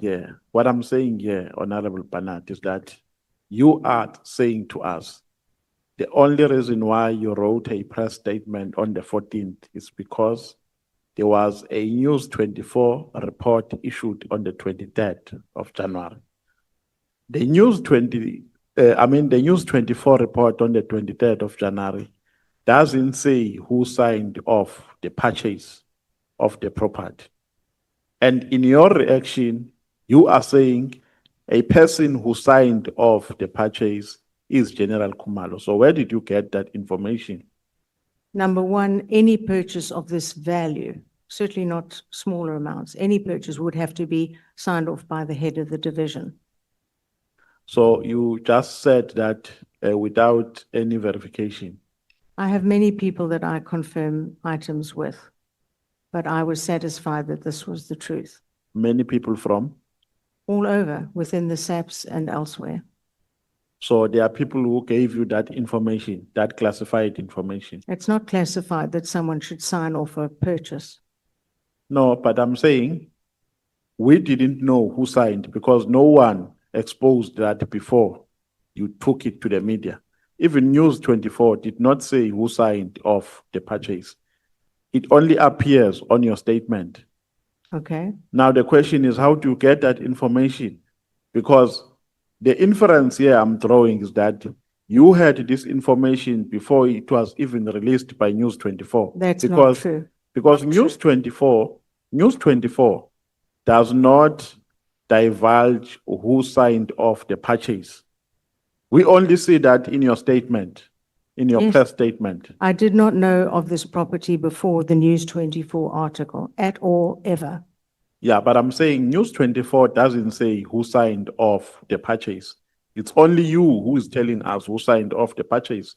And the question is, how did you know? Because News 24 never divulged that. And you said you reacted to News 24 reports. Yes. So your reaction goes beyond to what News 24 told us, because News 24 never told us about General Khumalo. So it means you're in possession of a certain information. And if you're in possession of that information, then how did you get it? Because surely you did not draw that information from the report of News 24. Certainly, as you have, as every MP in Parliament has, I have sources, and I confirmed that this person, as the head of the division, had signed off on the purchase. So is it your evidence that upon reading the News 24 report, you consulted your sources and your sources told you that it's General Khumalo who signed off the purchase? Yes. Is that your evidence? Yes. So those sources are within crime intelligence? No. They are? Elsewhere. Okay. Do you know Mr. Paul O'Sullivan? I've heard of him. I've never met him. Certainly one reads about him a great deal. Do you have a relationship with him? No. You don't have? No. Do you have his contacts? Yes. How did you get his contacts? I think he emailed me about 7 years ago once. When I say his contacts, I mean his cell phone number, Yes. email address, I took that down from the email that he sent back then. and you never called him.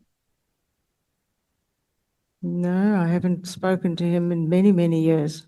I might have called him 7 years ago, but I haven't spoken to him recently. No, the question is, have you ever spoken to him telephonically? Yes. What was the subject about? I can't remember what I was talking about 7 years ago, but it was very long ago. It might have been about the Pakhlane issue, or even further back for the Jackie Celebi issue. He's always been raising issues like that. And then McBride, do you have a relationship with him? He was the head of the IPID when I was serving full-time on police. So I met him there regularly in the committee. When you do oversight? I beg your pardon? You met him when you were doing oversight? In the committees? Or in the committees? Always, yes. No, I'm saying outside the parliamentary responsibilities. Have you ever had a meeting with him? Only would be at the IPID offices, otherwise not. at the IPID offices? Yes, Do when what? when the committee would go. When the committee is there? Yes. No, I'm saying a meeting between the two of you. No, You've never had a meeting with him. no. Do you have, Apart from the official ones, no. do you have his cell phone number? Yes, I do. Do you call each other? Not for a very long time, no. But you used to call each other? I would occasionally, I think, as I recall, check with him about cases that had been reported to the IPID or asking if it was appropriate to send a certain matter to the IPID, but it was very rare. Do you have a relationship with General Sibia? Well, he would, no, not really. I don't have relationships with any of the people Do you speak at the with him? top structure, no. Do you have his number? I don't. I might have. I have thousands of numbers, so I could well have it. So you are not sure if you have his number? I can check. I mean, I can check, but I do have many, many police numbers. Okay. Now we are saying here on your statement, the DPWI minister told the DA that he was not informed of the purchase. At what stage did the minister tell you that? Because a report by News 24 came out on the 13th of January. And then you issued a statement on the 14th. So Yes. at what stage did the minister tell you? On the 14th, the morning of the 14th, I made a phone call to the Before minister. you issued a statement? Yes. So the minister is part of your sources? The minister confirmed for me that he had no knowledge of any purchase. No, I'm saying, does that mean the minister was part of your sources? That Because, means I phoned the minister and asked him. because you said, remember, that your sources told you that it's General Dumsani who signed off the purchase. Okay. So I'm asking, is the minister or was the minister part of your sources? No, I phoned the minister to ask if Public Works had purchased such a property. So- Because they are the So- people who buy immovable property for government. So what else were you told by your sources, except the information that we have? Only what you see in front of you, what I wrote and asked the Inspector General to investigate. So that's the only information they told you. Yes. Did you ever do a research on the value of the properties, if there are any, that were purchased by the crime intelligence before this one? No. You've never done. Are there any properties which are owned, not listed, but owned by crime intelligence? I don't know. Except these two properties. I've never heard of such a property. I stand to be corrected. But as Mr. McBride detailed in this committee, purchases of properties are just not done for obvious reasons, that if a cover is blown, they can just walk away from a rented property. They can't walk away from a property owned by the state. Is that an established principle? Yes. Is it written down or is it precedent? I don't know if things like this are written, but Mr. McBride was speaking from experience. Do you have any relationship with owners of these covered properties? No. No. I don't know who they are. You don't know any owner of any covered property? No, why would I know that? No, there's nothing wrong with knowing owners. I know. There's nothing peculiar. No, no, no. You would know. It would be because- very peculiar. No, it wouldn't. You are a human Would. being. You stay with people. You don't stay in an island. I'm You are- sorry. you are I not do not, saying- kn- let me I'm repeat. saying you are not staying in your own planet. You stay with people. You interact with people. You meet people every day. They introduce themselves to you. So there's absolutely nothing wrong when you know a person, because knowing doesn't mean you have any contractual relationship. I have no knowledge of any owner of any government property whatsoever. I have heard under the Richard Mluli years that police officers were renting out their own properties as safe houses and earning enormous amounts from government. That was happening in the Mluli years. I have no evidence that practice has ever been stopped, but I certainly don't know the owners of any of said buildings. So at the time when these properties or this property of Pretoria North rather was purchased, who was sitting in the JSCI from the DA? When there was, The property was purchased in 2024 yes, there was no committee after the election. or after the elections. Yes, it just, there was nothing for a year after that. Before that, you were sitting in the committee. Yes. Now you are saying the security oath expires in terms of As far as I'm concerned, it expires because it covers exactly what is told to you in that 5-year term, well, 4-year term. So you mean it is valid so long as you are a member of the JSCI? That's what you swear, yes. So practically you mean when your term of membership has expired, you can dispatch any information, any classified information? Absolutely because- not. Absolutely not. As I said earlier to one of our colleagues, what you hear in that committee stays in that committee. Then it means it doesn't expire. No. Because All right, remember- it doesn't expire in terms of leaking out of a Exactly my committee. point. Exactly my point, because when you expire, what does that practically mean when you say it expires? It means anything subsequently that you hear of is not covered by your oath within the Joint Standing Committee. No, but how can you hear something which is classified while you are not a member of the JSCI? Because What do you mean, how that- can I hear it? how can you hear it? Because that information is classified, and members who sit in that committee have taken secrecy oaths, so they can't share that information with you. There is no way that you can hear that information. You hear that information by virtue of being a member of the committee. And when you are a member of the committee, you have taken the secrecy oaths, and that means you are going to, that secrecy oath is going to be binding upon you until death. That committee, that oath covers the 5-year term that you sit on the committee, which is why anyone who sits on the committee, the next Parliament, have to be sworn in again, as was I. So I am sworn in to the committee for the term that I sit on that committee. No, but you are not giving practical meaning of what you are saying, because I'm saying to you, if you say it covers your term, Yes. what does that mean? Does that mean when you are not a member, you can you can recklessly dispatch any information that you obtained while you were still a member? As could you, as could Honorable James, anyone could have commented on what was in the media. No, but I was not a member of the committee. I was not sworn to keep quiet. I was a member of the Police Portfolio Committee. Yeah, but I'm saying to you, Honorable Barnard, by virtue of not being, a committee member, doesn't mean you can divulge information that is classified.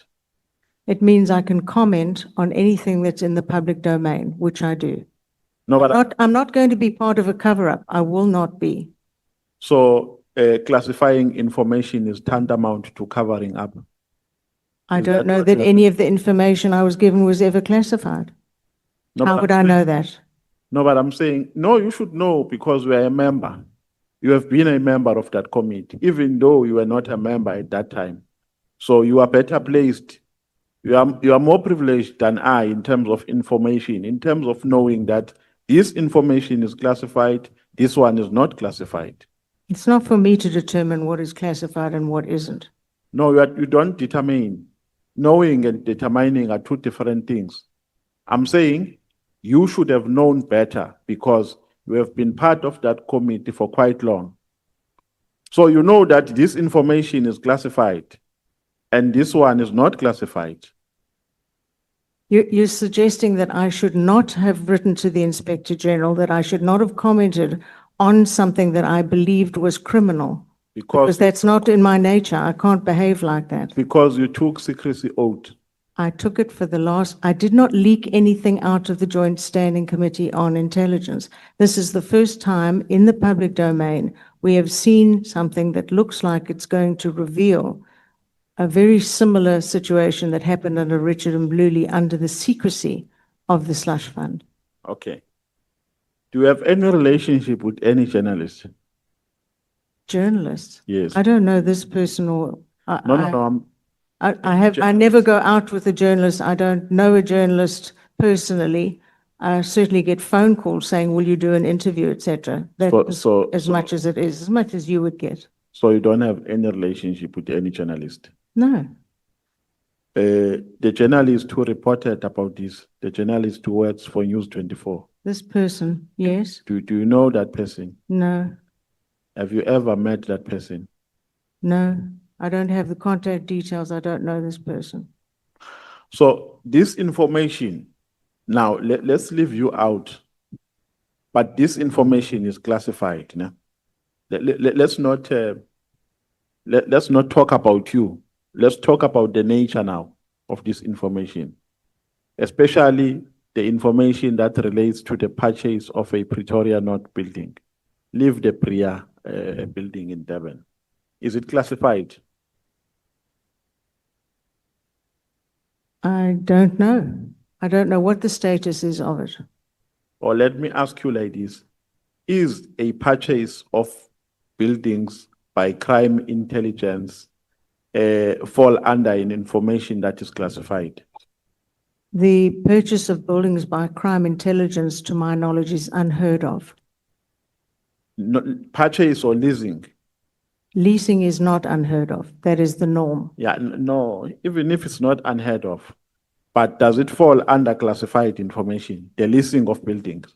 I don't know what the status is of this building. No, Nor do I know what it was going to be used for. I don't know.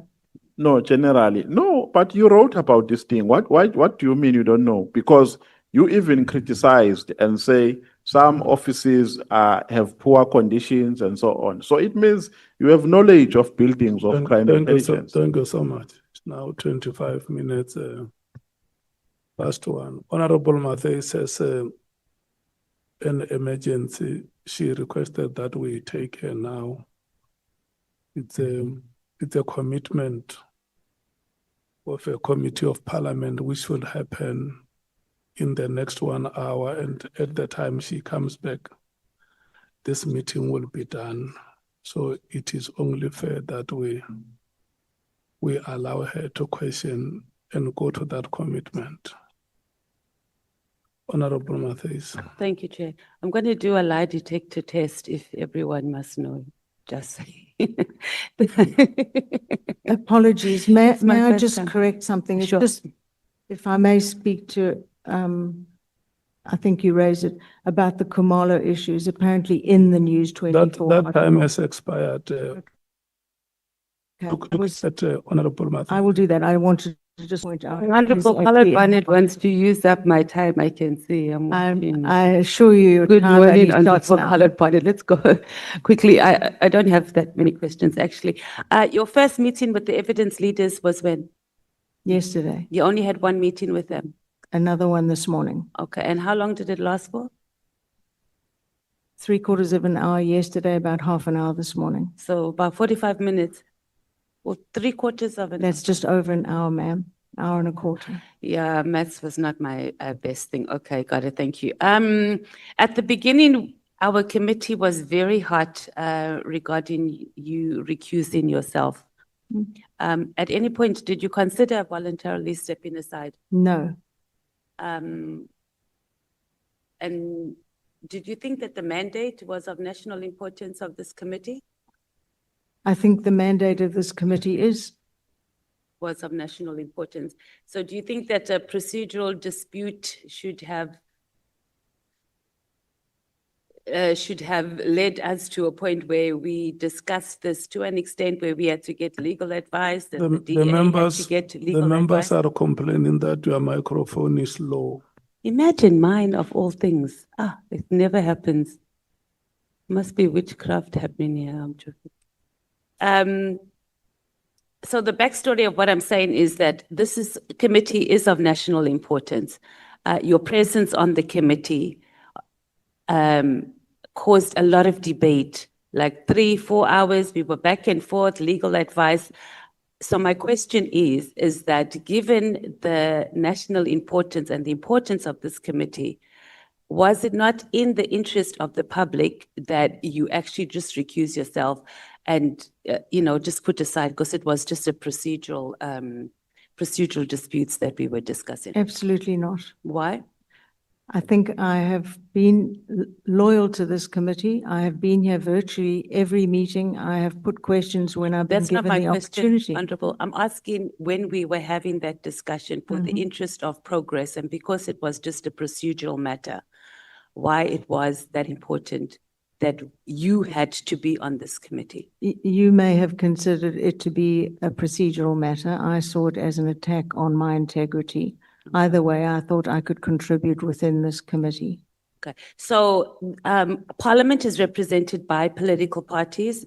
The Democratic Alliance, you're representing your constituency here. Is there no other member, or was there no other member in the Democratic Alliance that has the capacity to be able to represent the DA's constituency here in the committee? So we were able just to move on in the interest of progress. Well, we did move on, but the members represented here are from the security cluster. And they were available. So the question was, I was just asking, the question is that was not taken into consideration. The question more was that your integrity was more important than us moving on as a committee in this regard, because we did spend a large number of hours discussing that and expenses. Yes. Okay, no problem. Let's talk about your affidavit.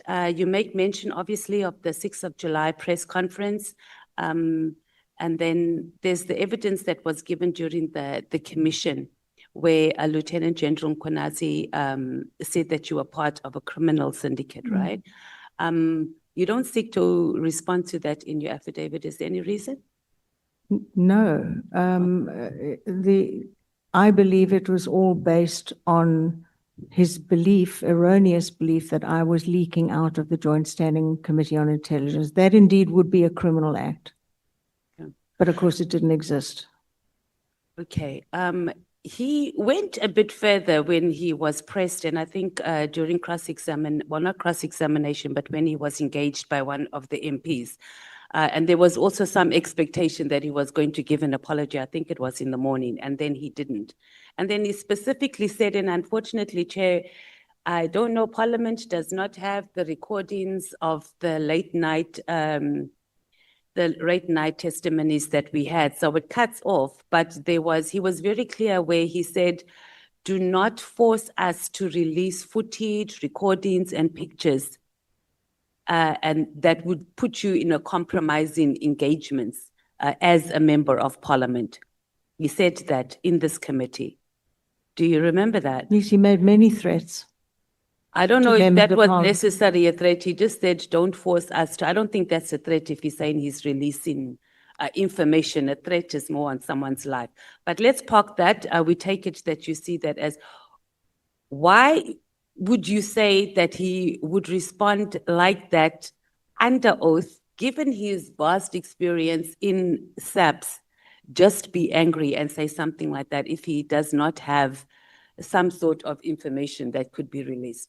In that vein, we could also ask why he would choose to hold his press But conference. we're asking No, I'm saying it's a very similar situation. You can ask that and one can surmise, but it has to come out of his own mouth. I can't. You don't have any motives. assessment on that? You didn't like diagnose the situation on why is this Lieutenant General saying this about me? And why he was extremely adamant about it. He was adamant because I think he believed I belonged to the Joint Standing Committee and was leaking information. Perhaps he thought I leaked this thing to this journalist person, which of course I did not do, as I knew nothing about it. You said you lodged a complaint against him when he was the acting National Police Commissioner to the Public Protector. Did I miss Yes. that? What was that regarding and what was the outcome? There were 4 issues, and she sat on that for many months. And I would write and say, could you give me feedback? What is happening? And eventually she decided and wrote to me saying she's decided to send the matter to the Inspector General of Intelligence, another lady who was the first one in our democracy. So it went there. I never heard another word because things go there and they disappear. So I don't know what the outcome was, but they were very concerning. I know I sent 4 affidavits from various police, 6 affidavits from various police to the Public Protector with a lot of other information. And she decided it was best dealt with by the Inspector General of Intelligence of that period. Do you want to tell us what the matters were regarding? Can you tell us? I thought there was a copy of the article somewhere. There were 4 issues that I raised. I can find it. Just give me a moment, please. I'm happy to dig it up for you. And perhaps as you dig it out, if you are able to multitask, tell us why you didn't lodge it with iPad and you went to the Public Protector. I felt it was so egregious that it actually included items that were out of the purview of the iPad.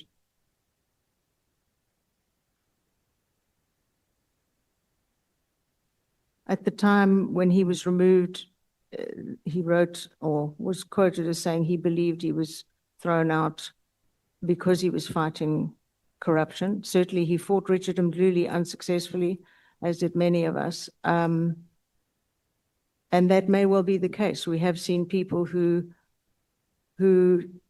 fight against corruption in the SAPs, targeted over and over and over and gotten rid of, fired, removed, set up, fake stories told about them. We've seen that. So I don't doubt what he said at all in that regard. So maybe our evidence leaders can look for that in the meantime. So in the interest of time, you spoke when you started quite extensively, I think about a good 10 minutes, senior counsel led evidence about you speaking on corruption, specifically around procurement.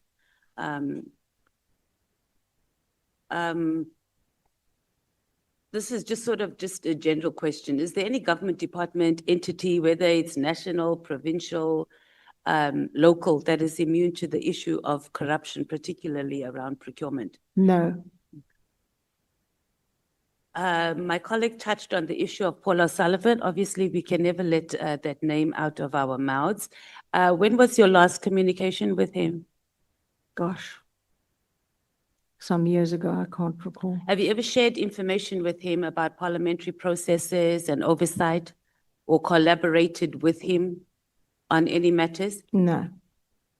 Did you rely on his information or analysis? No. Over the years, when you were communicating with him during those 7 years? No, but I can't remember as far back as the Pakhlane issue. I read that he felt he was instrumental in jailing Jackie Salebi. That was when I first came onto the portfolio. So he's been the person who he claims is fighting corruption within the SAPs from as long as I've heard of his name. Then do you think he is, or he's trying to capture SAPs? No, I think that's what he does. You think he is doing that? Do you think he's doing it at the expense of actually people who are elected in our criminal justice system? I've never quite worked out what his motivation is for doing what he does, but he's a forensic investigator. He investigates. How do you know that he's actually a forensic investigator? I read what he says his business is on the internet. I've never checked that that's what he does. So I can't help you there. Oh, okay. And then any of his associates, Sarah Jane Trent, there's also a Candice woman. Have you had any engagements with them? No, I don't know them. Okay. Then Robert McBride, that's also been touched on as well. Have you ever engaged with him prior to committee meetings, etc., on, how matters should be positioned or how you should respond? No, I've never met him outside of a committee or outside of his offices when the committee would go to his offices. Okay. I don't know guess in the question person. I'm asking specifically is that, have you ever been lobbied by anybody in the criminal justice system, officials, before they appear before Parliament on a particular position? Don't allow this, or let's push this agenda. No, it's a good question, but nobody has ever come to me. I don't know that they know. If they did, it would be on the front page.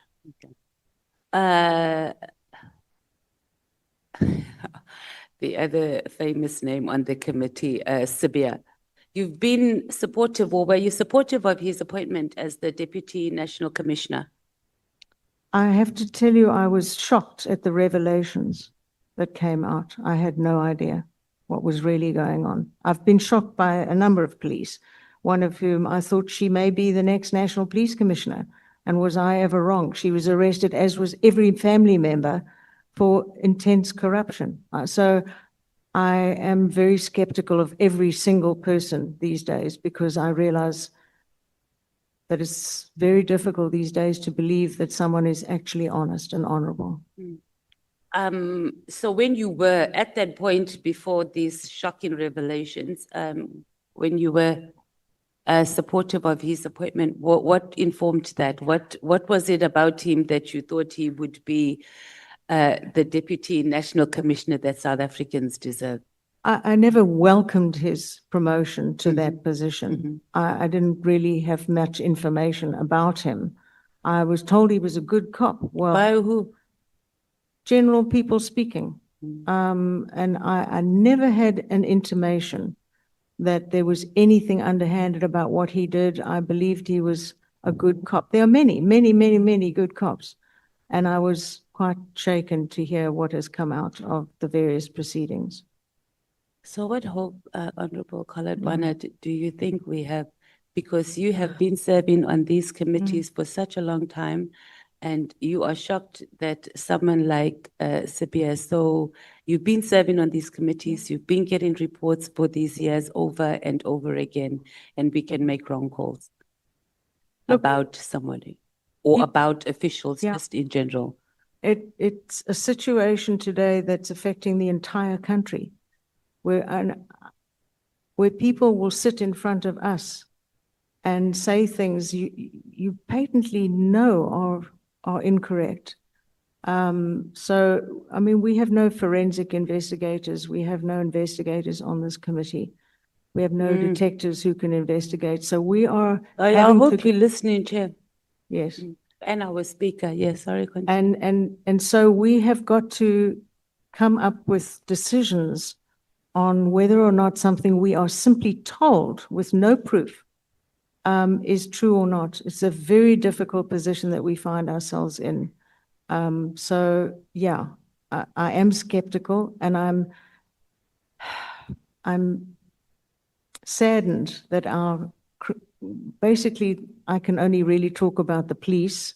I'm not an expert on defense or on justice, or even correctional services. I don't deal with those matters, but what I read is horrendous. And I really think that this country's got to shake things up and get things straight and start appointing only on merit, because we've got too many buddy-buddy situations going on throughout all of those entities. Thank you. I'm done. Thank you, Chair. Thank you. Thank you. Thank you so much, Honorable Mathaisa. Honorable Breitenbach, when you went out, Honorable Sauls shared with us the WhatsApp messages that you exchanged with him. And he complains that you sent him a message that demeans his African attire. And he said, with due respect, Chairperson, can you respectfully address Honorable Breitenbach and request her to retract that message and apologize? So in the interest of moving on, I apologize. Thank you so much. at 11:26 already, before he raised the issue. I apologized. So what does he want me to do? I apologize. Thank you so much. Is it adequate, Honorable Sals?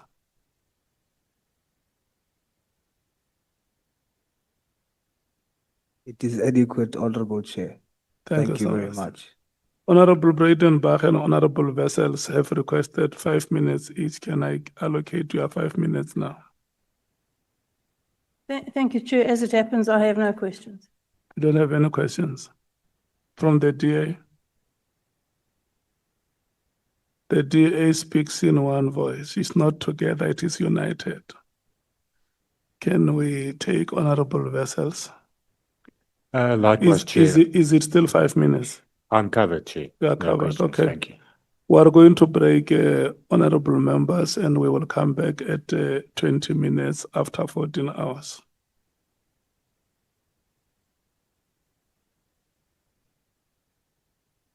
Yeah. Well,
Honorable members, we may have to resume our proceedings.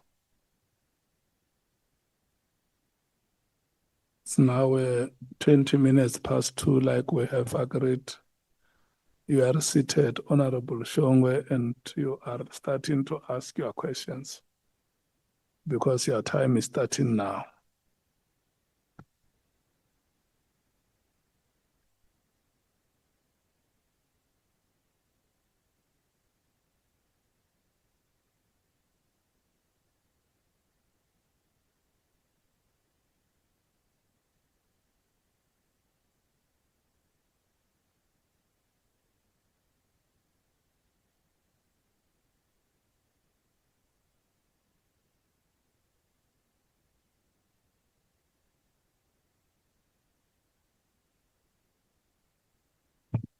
Good day, Honorable Barnard. Kohler Barnard, how are you? It's not a ghost, it's me. I know, I know. No, it's fine. How are you? I'm fine, I'm fine. We won't take long, it's just few questions because most of the questions you were asked. Let's roll back. You said you don't know physically who Paul O'Sullivan. Your mic, your mic. Sorry. Yes, yes. I've certainly known about him for many years. But physically, And I've never met him physically. you've never met him. No. What have you and him done or achieved since you know each other for 7 years? What have we? I've achieved nothing for him. I don't understand the Wait him, question. wait him. You and him, what have you achieved since knowing each other? What was the purpose of you knowing each other? What did you do? Occasionally, I might ask a question about something he declared about, would have been Paglane or one of the cases he was involved in. I would read it in the papers and maybe ask him a question about it. Oh, so It you, was very rare. It's a strange situation all round. what's your take on him coming here to give us his statement? Do you think he should come or stay on virtual? I don't care either way. But what's your take? I don't care either way. As long as we get to question him, that would be fine. It makes no difference to me if he's sitting here or sitting on a screen. But he must come. That's your choice to say that. I'm asking you, I'm asking. I don't care if he's virtual or here. I do believe we should talk to him. Okay. I absolutely do. All right, now I get you. I just want to establish something here. Forgive my English. I'm not that good with English. I do try. But explain to me the difference between nothing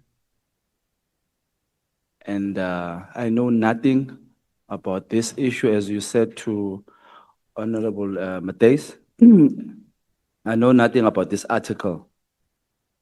Or I knew nothing about this article. Yeah, you said so. And I know, and I know nothing, but I know something. What's the difference English-wise?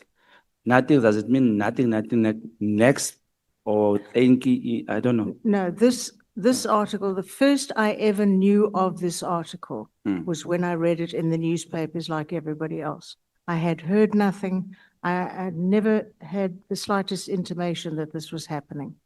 So I did not know about it. And just a correction, the article that was included in the pack did not include the last page on which they referred to Lieutenant General Khumalo. I couldn't work out where I'd got the name from. It was from that article. From that article? Yes. So the page is not here? Yeah, they're apparently printing the whole thing up now as we speak. I think let's deal with what we have so that I can be on record as well. Yes, of course. Because I'm asking the issue of nothing. I knew nothing. And then you later do what somebody I know did. You then confirm that you knew of this issue and you spoke of this issue from the article. Did I get you right? From the article. And that's the first time you got it. Indeed. Do you know General Sinona? No. Do you know of him? Only he's been mentioned in the hearings, I think. Do you notice anything common between you and him? I Any don't know the man. similarities?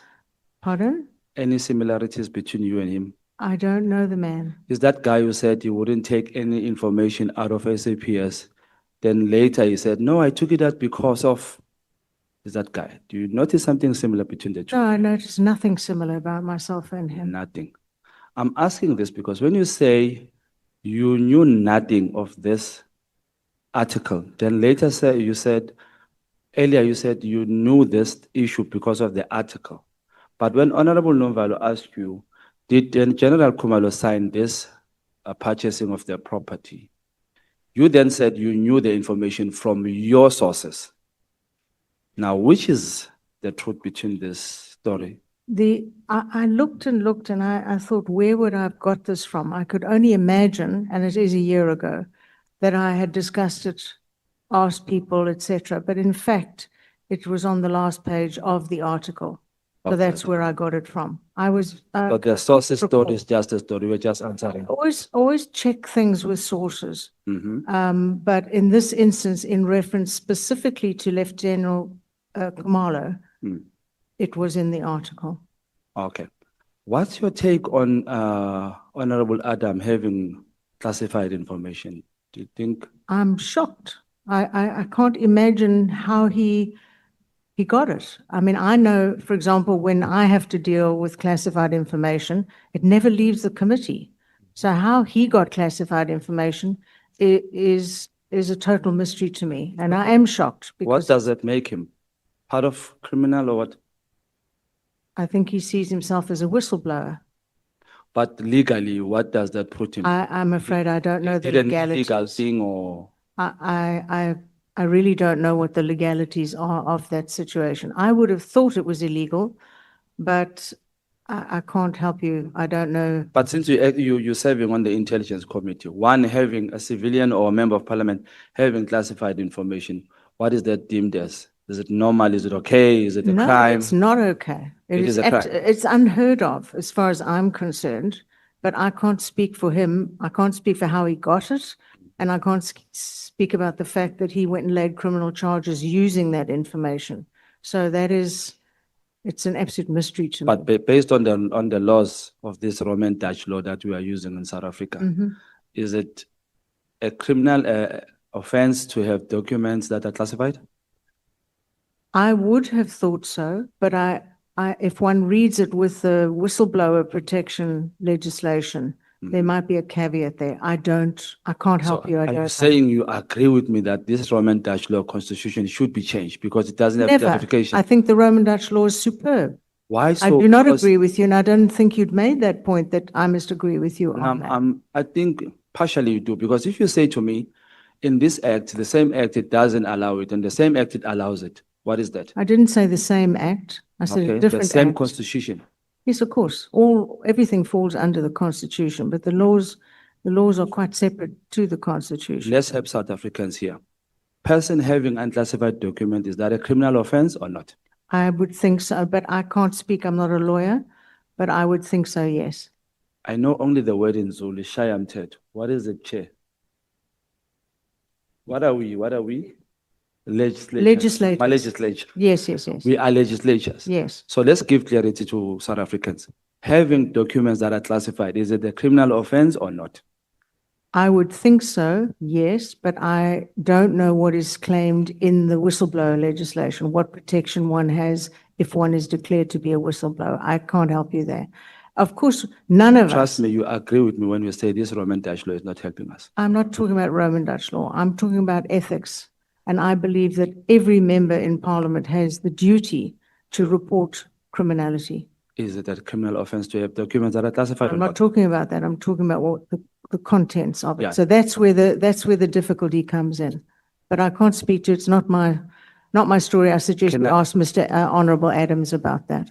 Can I lobby you so that, Lobby me. yeah, in coming this side of my understanding of that, we need to change this constitution because it doesn't give clear indication and direction on such a thing that is so obvious. If you have classified document, should you have it, it's criminal. So you say, I don't think so, meaning it might be a chance that you should be charged or not. What it means, Can't have laws like what that. it means is I'm not a lawyer, and Yeah. and also, of course, the laws, etc., do not fall under the Constitution per se. They fall under justice. So a person in the justice division or a lawyer, an advocate, they would be able to look into this and find out what the actual legal precedent is. I can't help you in that regard. According to the committee you're serving in, which is intelligence, what do you deem a person who discusses information that is discussed there? Hence, you said you come in with a pen and you leave with a pen. So a Yes. person who discuss what you discuss there, what do you deem that person? That's not legal. You can't do that. What do you deem that person? Is Pardon? that a criminal offender or is made? I think I don't know How if do you it's classify? criminal, but I think there's certainly regulations against that. That are broken, right? There's laws broken in that. It could well be. I can't So answer discussing definitively. information that is classified, if we agree, me and you, using the very same constitution that has no clarity, is a criminal offense or is wrong? No, I don't think it's a criminal offense at all. If it's not within the purview of the Joint Standing Committee, Mhm. then what goes on there, one does not speak about. What goes on in the public domain, it's our job as MPs to query and question about. So what surprises you when Honorable Adam has this document? That he had classified information. What's or wrong about documents. it? According to you saying, indirectly, you're saying there's nothing wrong about it. I did not say there was nothing. I said to you, I was shocked that he had it. Okay, let me ask you a straight question. Do you think Honorable Adams did something wrong or criminally to have documents that he shouldn't have? That's not for me to determine. You are a member of a committee, right? Intelligence Committee. Yes? Am I allowed to have documents that are spoken about in your committee? No, Is Honorable Adams allowed to have those documents? I would not think so, no. But I am not a lawyer, so I can't really answer that. Your answers are differing in one space. Am I allowed to have those documents? No, Is Honorable Adams allowed to have those he documents? should not be, no. No. So now let's discuss this. If I happen to have those documents, am I breaking the laws of South Africa? I don't know what the laws are in relation to classified. So how do you guys get documents. to a space where you say these classified documents should be classified and they can't be on the hands of an ordinary person? How do you get there? From what I gather, I'm asking you as a member of Intelligence Committee, yes, right? from what I gather, to classify a specific thing, a document or anything else, has to go through a rigorous process. There are levels of classification and the like. So I can only presume that what he had gone through and been classified at a certain level. But as I Then say. why should we from my deem case- him doing something wrong if those documents, according to you as a member of Intelligence Committee, there's no law that says he's done something criminal or he has offended us or I don't know how to put it.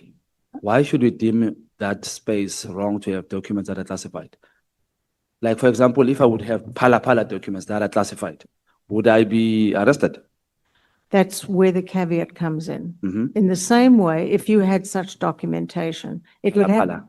I don't know, what, if Okay. they're classified documents, I don't know. Yes. If they were, and you felt that you could be seen as a whistleblower or declared to be a whistleblower, you might be in your rights to have have. that information. In the same way, he might be, but I'm not a lawyer. I haven't looked into that matter. I think we both won't win in this subject. We've both exhausted it. And I think we agree partially that the law is failing us in this regard. Do we agree? I won't ever We don't have a agree clear that the law in law this is one. We failing don't us. have it. It may be the application of the law that failed The us, application, the others. that's all. But I think that our Justice Committee works really 7 days a week to make sure that the laws go through are pristine. Whether they're applied or not, that's up to members out there. When Honorable Nomvalo asked you about the signature of General Khumalo in those purchasing of that property, you couldn't answer.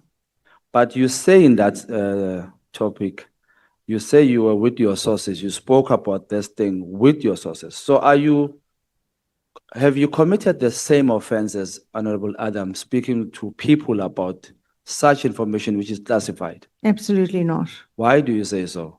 Number one, it was a building purchase, Mhm. to my knowledge, not For classified. intelligence purposes, right? Number two, I'm not going to hide criminality no matter where. Can you And number three, Okay. actually, the Lieutenant General's name was in the article. Okay. I hadn't recalled that that's where I got it from. All right. Remember when I said there's something is common between you and General Sinona? And you said no. I don't know the man. Yeah, you said no. But I'm trying to remind you that when I said that, I was meaning that you said you got this issue from the article. Later, you said no, you got it from your sources, not from the newspaper. So which is the truth again, I'm asking? Where did you get this? I had forgotten that it was in the But article. you replied earlier on. May I speak? Yes, please. I had forgotten truth. that it was in the article. And I was thinking, well, maybe I got it from one of my sources. And I certainly do speak to sources all the time. I So- was incorrect. It was in the article, in black and white, everywhere. So are you a person who answers recklessly? You just answer when you ask a question. You don't think. I don't. When you ans- say, you checked after, you answered earlier on. And we Had- kept that on a record. Had I recalled that it Mm. was in the article, I was trying to find a reason why I would have done that. And I knew I spoke to various sources. I always try and confirm something I don't just run with, oh, it's in the papers. So I had forgotten, because it was a year ago, that actually he was mentioned in the article. So just for the record, where did you get the story, on the article or from your sources? From the article, Okay. You and your sources spoke about what? The same issue. I questioned many people about, Mhm. is this even true? Can it possibly be true? Why is it being done? I asked many people this. Okay. Tell me, what's your take on General Mkhwanazi going to the public on the 6th? I'm of two minds about it. I understand he's a very frustrated, furious officer who feels that every entity is letting him down personally as a lieutenant general. On the other hand, what he did was quite threatening to the country and scared many people and had people overseas thinking we were in the midst of a coup. So it's a two-part issue.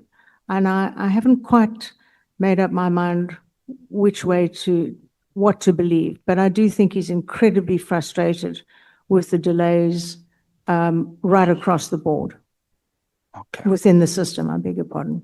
So you don't have a clear answer on this one? No, You don't? no. Okay. But what's your take on him? Do you think he's a credible officer? Yeah, as I said earlier, I have once fallen into the trap of believing that a police officer was wonderful, and I was sadly and quite shockingly found to be totally incorrect. So I don't judge people on that. I judge people on what comes out of investigations. And so I think I think he means well, but I don't know what, if any, he has in terms of ulterior motives.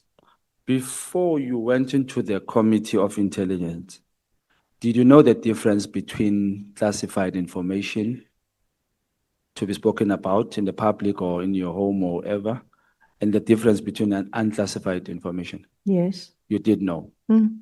So you went in the committee knowing that clearly. But so now, in your own judgment, you speaking about things that are from intelligence with your sources.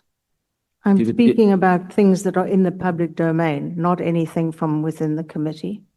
Not within the committee. No. Never. Now you're confusing me. Okay. I'm still in the statement that you and your sources speak about such things. So does that make you, as a member of parliament serving in intelligence, the fact that people are speaking about something, does that allow you to speak about that because you found them speaking about that?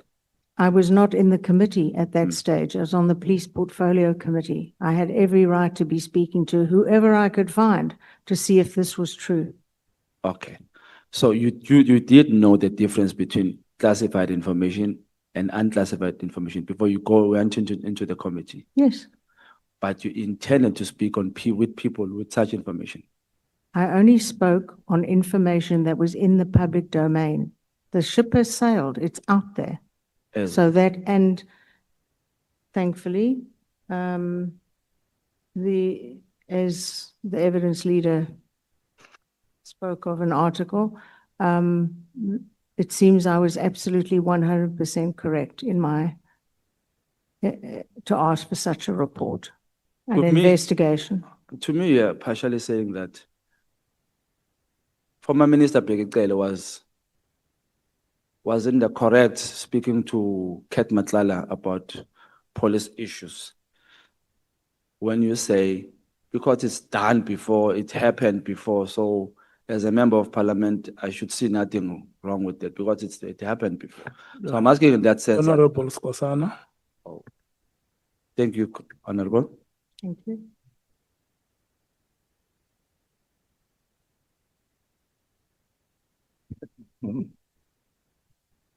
I'm not sure. I must say Honorable Barnard or I must say witness. Is Honorable Dianne Kohler Barnard. Oh, okay. Thank you. So I'm not talking to the witness today. Once again, good afternoon. You know, I've got a little bit of a concern in terms of what transpired. You know, it looks like you rely on the media. The media, do you know that the media sensationalize matters in this country? In particular, media 2024 to be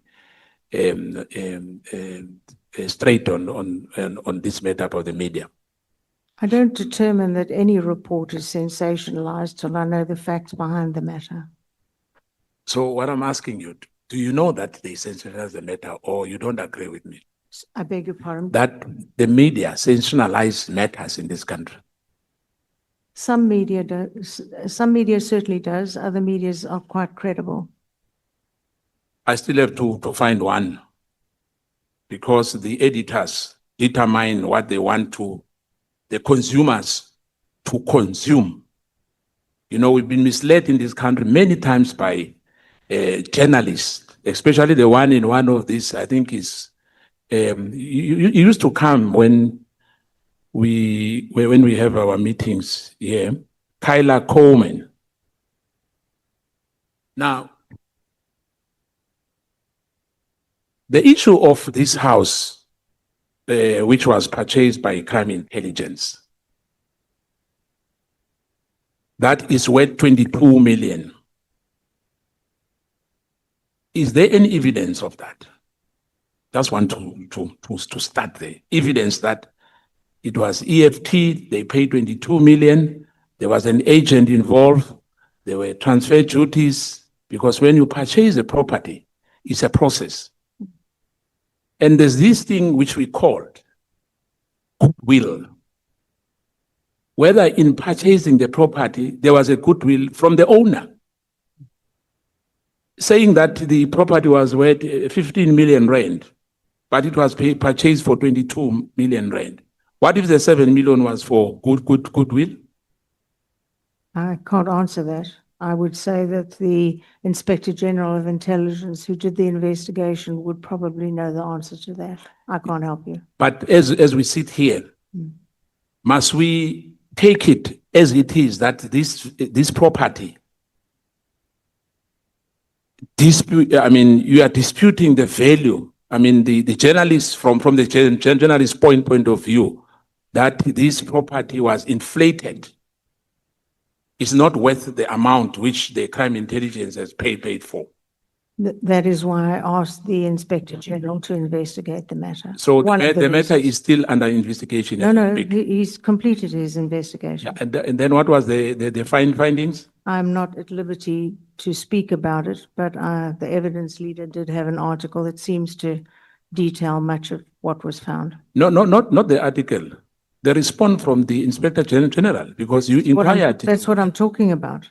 Yeah, but you say the media, they give it to, maybe they know. I'm just talking from you, that the response from the Inspector General. What was the response in terms of... Okay, let me say again. That report went to the JSCI. I'm not at liberty to discuss the report. So it's a classified report. Well, anything that we discuss in there stays in. Yes. Now, However, there are reports about the Inspector General's report, which the evidence leader went through earlier on. yeah, I just seen in your submission. So I just want to find out exactly as well on this matter. Paragraph 11.2. The Minister of Public Works and Infrastructure, Dianne McPherson, as I noted in the statement, Minister McPherson told the DA on the 14th January 2025 that crime intelligence has not acquired the property through the DPW. Now, my question will be, it was your rally or your federal meeting when you say he told the DA? He told me. No. Your statement says he told the DA. Me. No, but we are not the DA. Aren't I? Oh, We are Honorable Kohler Barnard. yes. But here it says the DA. Okay. Well, he told me that he looked into it and could find no such property. Yeah, but I'm not going to leave you on this one. Okay. I want to find out. Hence, my question is on 11.2 that Minister McPherson told the DA on the 14th of January about the matter of the crime intelligence that it was not acquired through the DPW. Now, the crime intelligence, I think Honorable Nomvalo asked you that, do you know any other buildings which were purchased by the crime intelligence? Because if the minister, Dean McPherson, was told the DA about this matter, the 22 million and I think the 9.5 million in Peria, but I want to stick on this Pretoria Note property. That some officers as well complained about the condition of that house. Now, does the crime intelligence disclose safe houses? No. So what was the interest on this house that it had to be disclosed by journalists, and you had as well an interest in following up what is happening here? Well, perhaps you should discuss this with the sources who've told you that there was an issue with the state of the property. No. I'm saying your statement is here. I don't have sources. I just read your submission. It says that some officers were concerned about the bathroom, about other issues here. So what I'm saying to you, what I'm putting to you is that, is it only these two buildings which in the crime intelligence are problematic for you? These are the only two buildings that I had knowledge of. Yeah, now, the minister as well, McPherson, only knows about this. I only asked him if he was the custodian of the crime intelligence buildings. So the response was that he No. is. No, it Yeah, was now- no. Now, why are we then getting involved in exposing safe houses of the crime intelligence, even giving addresses and pictures? These are not safe houses. The one is a hotel. No. But remember, Honorable Barnard, that hotel was bought. Am I right? It's no longer a hotel. Am I right? It's as far as I know, it's a hotel. I don't know. So, I've never been there. as we speak here, I can go and book there. I don't know. I've never been there. So your research is incomplete. Do you agree? No. No, but you can't say it's a hotel because the crime intelligence has bought that property. That's their issue. I didn't Yeah, buy but- the property. I've never been to the property. Yeah, but now, Honorable Barnard, I'm saying to you, you said it as well because you agree with these journalists to say the property is worth 9.5 million. Am I right? That's what it says in the article, yes. Yeah, no, I'm talking about you now. Let's leave the journalists because they can say the property is worth 1 million or whatever, but I mean, we had the issue of General Patlane, and they argued that the house they were talking about here, it's not worth 8 million rand they are talking about. And I don't want to go there because you'll ask me how, but maybe I can substantiate that at a later stage. The issue here about this 22, in fact, my worry is that now you are making me more worried about this matter to say it's a hotel. But it was bought for crime intelligence. Well, if they used it for a hotel, I want you to confirm that, because I don't want us to have allegations here having now to speculate whether it's still a hotel or that property belongs now to the crime intelligence. I have no idea. So your submission is incomplete No. because there's no evidence that it's a hotel. The property was a hotel. It may still be a hotel. This was all what was asked of the Inspector General to investigate. Yeah, but you said that you have the report now, though you said maybe it's classified. So we'll never know whether. We'll not talk about it. Yeah. So am I right to say is incorrect to be misled and told that there are property as well, or it was a fruitless expenditure, or it was corruption? Because 22.8 million, whether the seller and the buyer agreed on that for whatever reason, 3,500 square meter is X amount. It's a suburban area. They wanted to keep whatever they want to do. The crime intelligence to not expose those that property to ordinary citizen like us, because it's a classified matter. Am I right? Okay. Now, I'm a bit worried when it comes to that. I understand that you've got passion. You want to make sure that there's no corruption in this country. But let's follow the processes as well. We are very unhappy with the Constitution. We are very clear as controversies. Very, very, very clear. Very clear. You know, and I think Honorable Shongwe said that this Constitution, so-called best, is best for others. We are not here to. In fact, yeah. Let me put it in a context that people will understand and will understand me very, very well. You said that I'll give you an example that the 6th of July scared some people in overseas. What for? What was happening? Why they were scared? And people in South Africa. I'm sorry? Equally scared some people in South Africa who thought when they switched on the television that we were in the midst of a coup.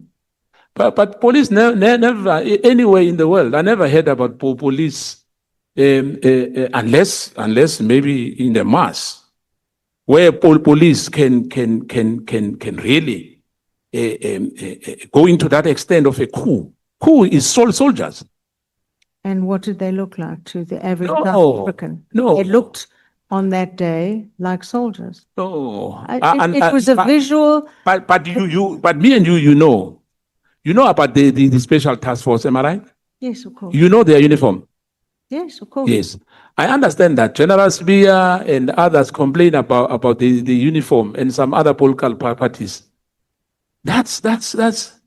Hence, I was saying to you, they are sensationalizing things. There's nothing wrong with the uniform. We are called names with uniforms. We are not scaring anybody. I mean, police general wearing what he qualified when he went to college as well. It's not, it's an elite unit in our police force. There was nothing scary. I mean, you are scared about someone addressing the media, a policeman, and say there was about to happen, there was a coup. It's misleading and it's incorrect to tell South Africans that people were thinking about that. No. And the general was very clear on the day what he was talking about. He came to our police. I sit in that police portfolio committee. We know that we've dropped the ball. Hence, we had that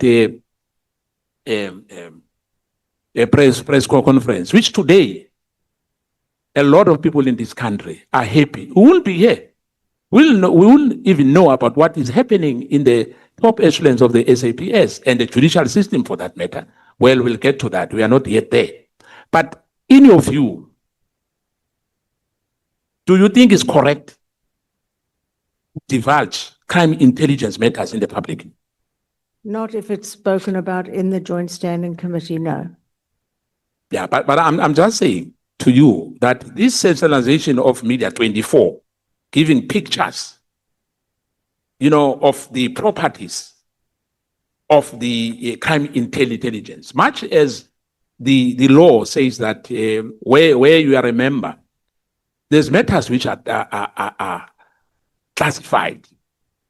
And I guess this is one of them. That we should know, South Africans should know where this how crime intelligence houses are. The whistleblower, some whistleblower feels that they are not safe.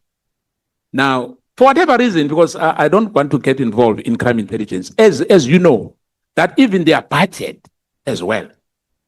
There's what you call it, slush funds. I think you use that way. We call secret service account. We don't even know whether they comply, but we are told, as you said, we are a member there.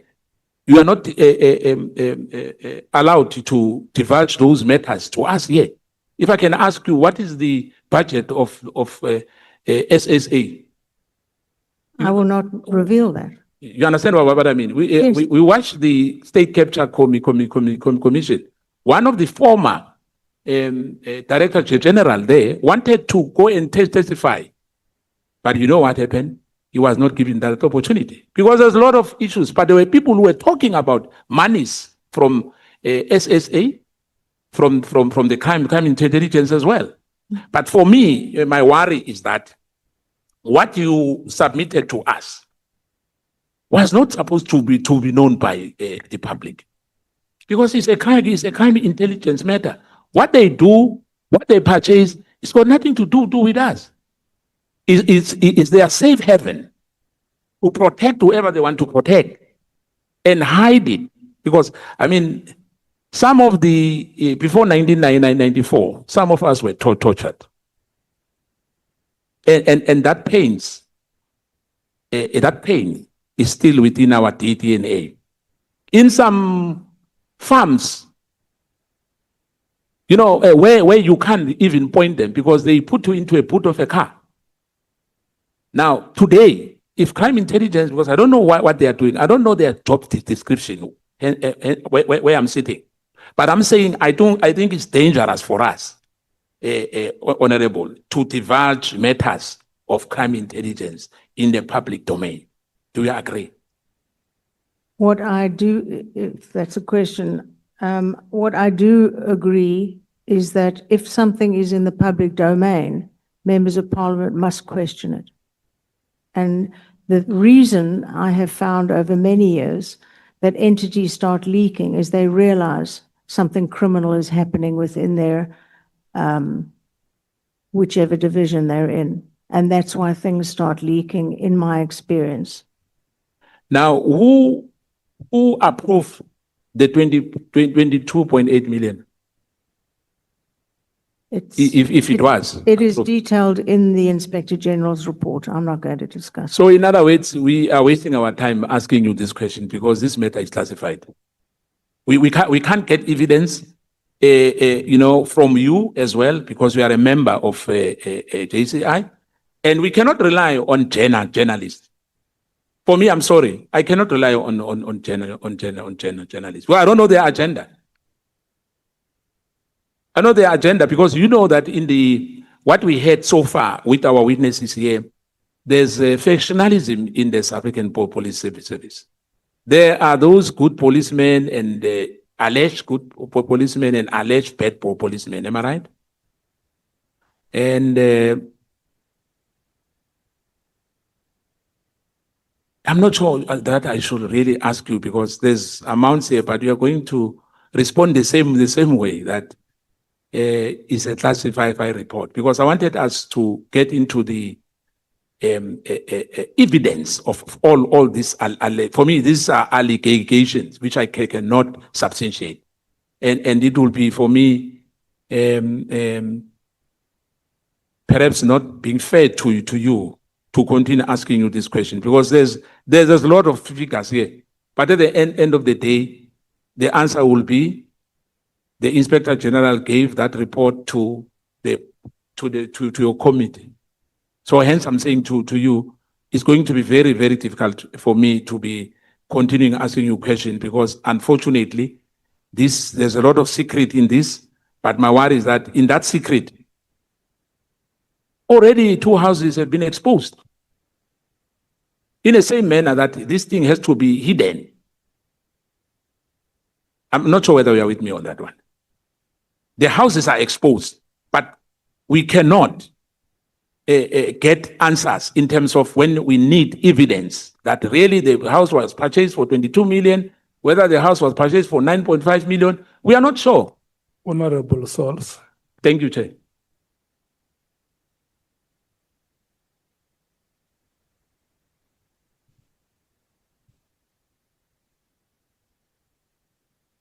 We agree. I finish at 20 past. Thank you, Chair. Mr. Watch on the wall is closer to you. And I'm wearing glasses. Honorable Barnard, good afternoon. Well, let me start by saying thank you for your service to our country for the past 23 years. The 21? 21. Actually, I think it's 22. Because you say in your affidavit 2002, is it not? 2004, I was sworn in. So I'm in my 5th term. Yeah, that is 22 years. Well, 22 years. Very long. And counting, you're still here. So as a young MP, I salute you and I acknowledge you as a seasoned politician and a public servant. Do you believe everything legal is right?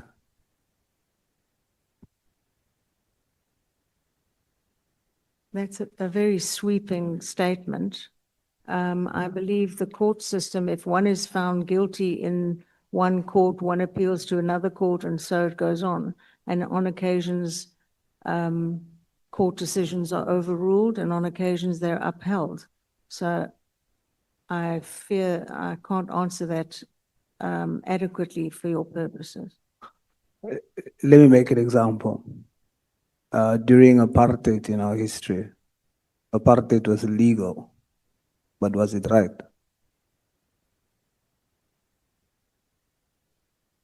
Of course not.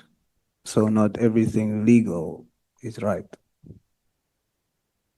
The way our justice system works today, I believe, is right. All the laws are gone through by this parliament and have been carefully curated to ensure that they're as perfect as they possibly can be. So your submission is everything that is legal is right.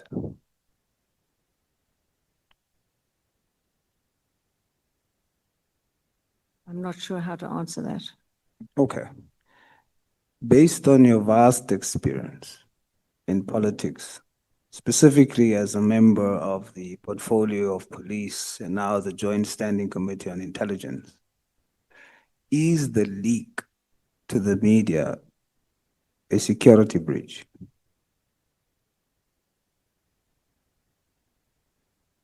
Yes, I suppose it could absolutely be said that it is, as it was a security breach. When you say it was, are you saying it's no longer? No, I meant in the past tense, when it was done a year ago. Let's reconcile it now. Sorry, I'm just So- using tense. But you would agree that it's still a security breach? It The would act still be. happened before, Yes, of course. but that act still today is a security breach? Yes? Okay. To some degree, yes. Please enlighten me to what degree and to what degree not. It was revealed, I believe, it had to have come from inside somewhere. I don't know where, and was revealed because the people revealing it believed there was criminal activity going on. So I think that is why is why I believe it was revealed. I can't speak for whoever did it. I have no idea. So they did the right thing. I think they believe they did. Did they do the legal thing? Beg your pardon? Did they do a legal thing? I'm not sure what the weight would be on exposing criminality versus keeping quiet about criminality. I don't know what the scales would say in that regard. The law requires for them not to leak such information, correct? I'm sure it is, but I don't know if the law covers you covering a criminal activity. They did the right thing to leak it. They did an illegal act because it serves as a security breach. It seems that is the case, yes. If that's the case, that is where my question comes from, whether everything legal is right. You see the conundrum? I do indeed. So it's still a security breach. Does the fact that it was now in the public domain through the News 24 article mean that it's no longer a security breach? I think once it's in the public domain, everything changes. Everything changes. The fact that it's purchased by crime intelligence as opposed to utilized for a specific situation, for a specific reason, is very peculiar and out of the ordinary, as Mr. McBride laid out. So there are people who are concerned about this and who've obviously leaked this information, and the Inspector General has investigated the matter. Are you saying that by virtue of the fact that even though you agree that it's a security breach leaking that information, that by virtue of the fact that it was now published by a newspaper and it's in the public domain, that means in itself it's no longer a security breach? I think hiding potential criminality is a crime. I agree, but Yeah. now we're dealing with the law. We're Yeah. dealing with our responsibility as MPs. So we're testing the fact of now that it went to the newspaper. Does that change the fact that it's a security breach? It does not change the fact All that right. it was criminal. And That- I don't believe it. what was Every criminal? MP needs what to was criminal? ensure that something criminal behavior is outed and dealt with. You see, you must be very aware of what you're insinuating.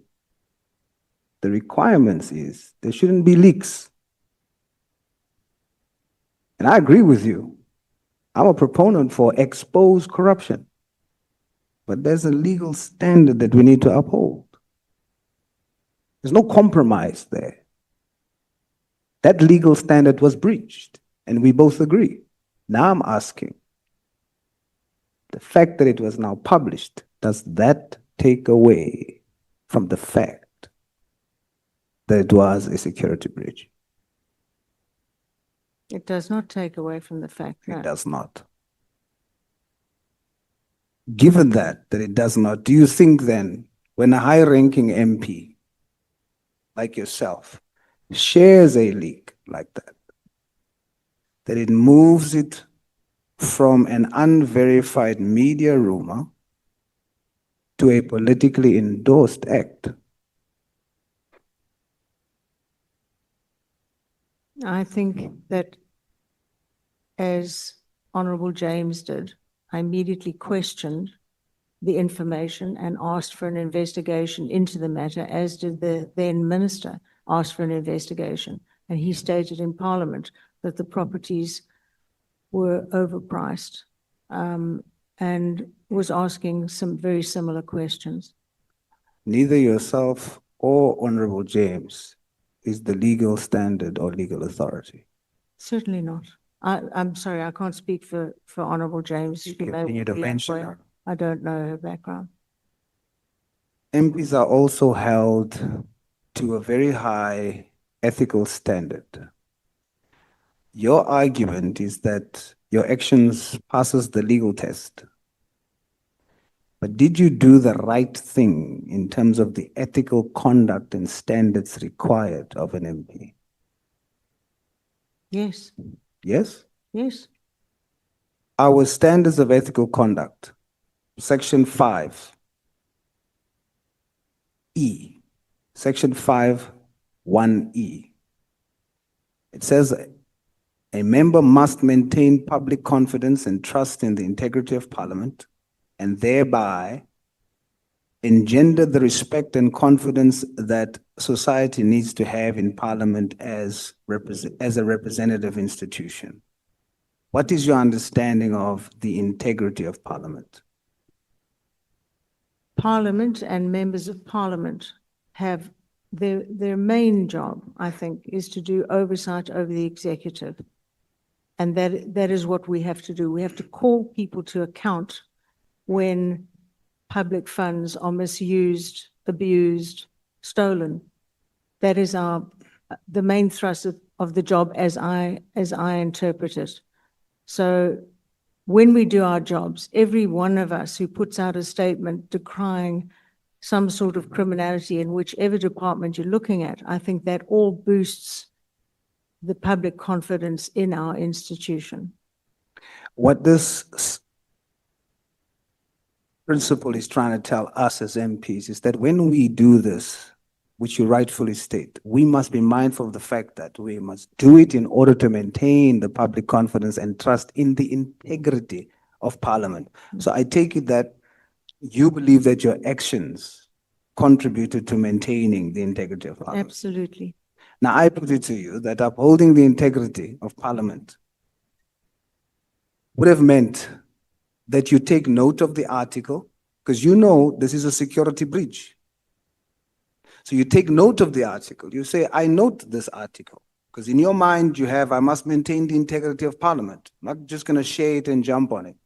I take note of it, and then you tell the public, let me educate you. What happened here was a security breach. Then commit to the public as an MP, because of the integrity of Parliament, you are going to use all internal parliamentary oversight mechanisms to make sure that you deal with this and also ensure that secrecy is not used as a cover-up to misuse state funds. So you note, you educate the constituency, and then you commit to parliamentary mechanisms that you will employ to deal with it. I put that to you. I'm afraid, and that would have been the ideal, but no parliamentary committee existed to deal with this matter. It was only established months after this matter came about, appeared in the newspapers. The only recourse was to go to the Inspector General of Intelligence, who agreed to do the investigation. Yes, that's one of the mechanisms. It's not a parliamentary mechanism. But it's a mechanism. You as an MP. Sorry, you referred specifically to parliamentary mechanisms. That's That's right. the parliamentary mechanism. You as an MP, you represent Parliament, you're speaking to the Inspector General. Yes, he doesn't fall under Parliament though. So But I you thought as you an meant the Joint Standing Committee on Intelligence. But you as an MP, you're now saying because the JSCI is not formed yet, I'm going to now start with the Inspector General as an MP. Yes. Exactly. That's what I am submitting to you. Section 5D says every MP must place the public interest above her or his own interest when discharging her or his obligations in terms of the Constitution to Parliament and the public at large. Did you act in the public interest or your own or party interest when discharging what you deem your parliamentary duties when you shared the article? I've done exactly what I've done my entire career, which is ensure that I do the best oversight possible over the public purse. The looting, as we've seen in various commissions, right the way through, I've lost count of how many now, show that there is looting going on, has been going on, and is still going on. And I think it's our duty as members of parliament to highlight that wherever, whenever we can. Okay, I got 6 minutes left, so I'm gonna go straight to your attachment DKB 3. And then your letter to the Inspector General, or DKB 5. You wrote to the Inspector General on your parliamentary letterhead. Mhm. Your statement, you say in the first paragraph, the Democratic Alliance has written to the Inspector General. Yes, It's not the Democratic Alliance that wrote to the Inspector General. It is you, as an MP, that wrote to the Inspector General. yes. Do you see that as not having shown integrity? I represent the Democratic Alliance. According to the Members' Facilities Handbook and General Parliamentary Guidelines, the resources provided to an MP, such as official letterheads, staff, and office equipment, are considered tools of trade. If you use your parliamentary letterhead, you are saying, I'm speaking to you in my capacity as a representative in the state, in the function of the state. If you use your party letterhead, then you are clearly saying it is now your party writing to the Inspector General. So when you then write using the letterhead as an MP and you go in public and say the DA has written, you're lying. I don't see it like that, I'm afraid. According to our code of ethics, that's what it means.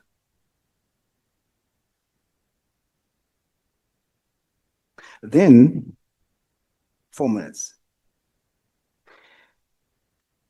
The properties, who's supposed to report on it? In which committee is it supposed to be reported about? Is it in the Police Portfolio Committee or in the JSCI? It would come to the Joint Standing Committee if it had existed. Yes, but what is the standard? Where should it go? That's what I just said. It should have gone to the. No, you said if it existed. So in other words, you're taking us back there, but I'm looking for the standard. Where should it?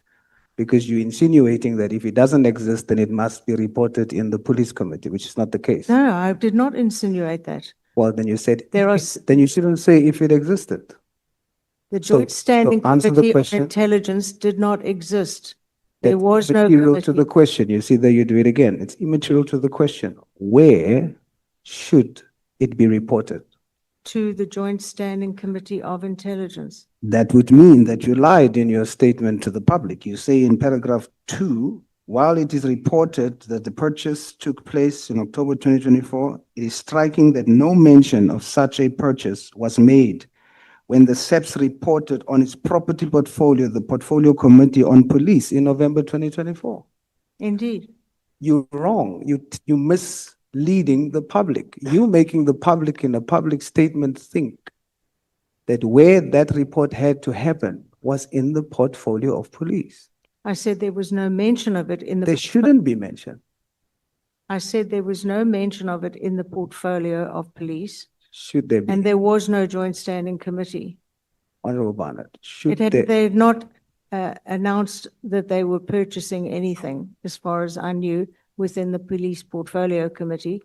And certainly should there have been a report of this matter in the police committee? there may have been. No, I don't should know. there have It been? was an aberration to have them Based purchasing on the property. law I don't that know you what. are well aware of, based on 22 years of experience, should that report have been given in the police committee? The report, as I said, there was no report on this matter before the police committee. There shouldn't have been. My question is, should there have been? I can't determine that. Yes, you can. No, I cannot. You just earlier said where it's meant to be reported in is the JSCI. The JSCI did not exist. It may Yes. well have been raised within the police portfolio committee. All I right. don't know. Are you saying that now? Are you making that submission to say that because it didn't exist, it should have been done in the police I'm committee. not saying it should have. So it shouldn't have. I'm not, what I said was I took it to the Inspector General of Intelligence. I know that. I want to know, where should the report be given? Well, it can't be given to a committee that doesn't exist. And neither There can it was be- then a possibility, there was no reference to any such expenditure in the annual report of the SAPS. and neither should it be given in the committee that does exist, which is the police committee. And you say to the public that it should be given there. You misled the public. I put it to you. You passed the legal test, but you are in breach of the code of standards and ethics required from an MP. I respectfully disagree. Thank you, Honorable Barnard. Thank you, Chair. Next, Honorable James. Thank you, Chair. Honorable Barnard, do you believe in owning your convictions? I beg your pardon? Do you believe in owning your convictions? I believe that I have to do the right thing at any stage, no Did you matter. do the right thing by releasing a statement? Do you think you did the right thing? Yes. I thi- 100%. I think I did, and like I thought you had. And you are owning, leave me out of this, and you are owning your convictions. I don't know why. I'm just saying, do you own your convictions? Yes, I When believe. something tells you do something, you do it. I believe I should have You done should. this, yes. So why is it that today you want to be part of a groupie? Part of a group of what? Yes, because I'm not sitting in that seat. Action SA is not being implicated in this. It is you. Every time you get asked a question, you say, so did Honorable James.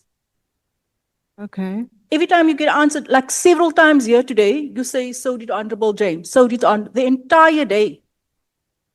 This is why I'm asking you. When you do something, you believe in what you do. Yes. So don't be part of a groupie. Leave the groupie syndrome. Why was it necessary for you to the entire day say Honorable James and Action SA? What were you trying to insinuate? I wasn't insinuating anything. I was congratulating you for doing your job. But the entire day, this is not about us. Okay. There are no allegations, nothing.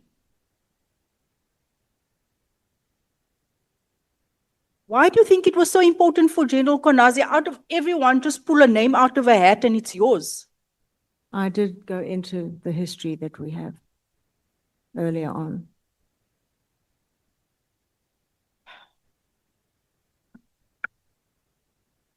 Other than the allegation that has been leveled against you, have you ever shared information with anyone, with any journalist and said, you know what, I'd like to remain anonymous? Out of the Joint Standing Committee on Intelligence? Anything, ever? Absolutely not out of the Joint Standing Committee In on your 2 Intelligence. decades of being a member of parliament, you've never ever shared anything and leaked anything to the media and said, you know what, I wish to remain anonymous. Never ever. I don't do anonymous things. You don't. I say, here is a statement, here is a comment, it's me. I also want to ask you, you said earlier on that you were in contact, because now South Africans are wanting to know, they're wondering this coincidence. You said earlier on that you spoke to Paul O'Sullivan 7 years ago. We heard from, I'm not sure which witness anymore, that 7 years ago there was this meeting with General Patlani at the home of the former Kretschner with regards to that Patlani plot. And we kept on asking, who's the DA person that was there? And today you tell us 7 years later, coincidentally, that you were on a phone call with Paul O'Sullivan back then. Is it just sheer coincidence? Yes. I said, I think it was around 7 years. I'd have to go back to old phones to find out when I spoke to him or asked him a question about something he'd announced in the media. You didn't say something earlier on. You were specific earlier on when we asked you what was the phone call all about. And you said you think it was about General Patlani. Did you also have interest in him? Interest in who? General Patlani. I drove the issue of his criminality right the way through, yes. I'll leave it at that. Thank you, Chair.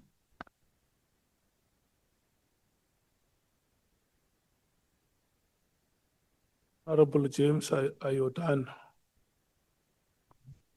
Honorable Matthews, are you back? Thank you so much. You can You can only thank the benevolence of the chairperson. And I check, Advocate Aaron said you have questions to ask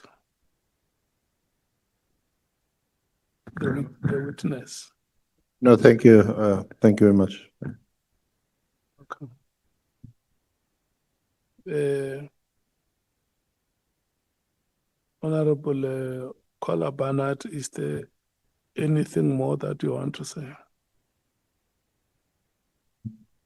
No, there's nothing I think I need add except the correction that the Kumalo name was raised in this article in News 24. That was the only correction I wanted to make. Thank you, Chair.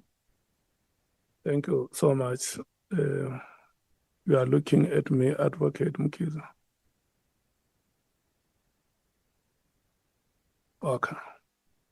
Thank you so much for the work that has been done during this week, the fourth week since the year 2026. Next week is our fifth week.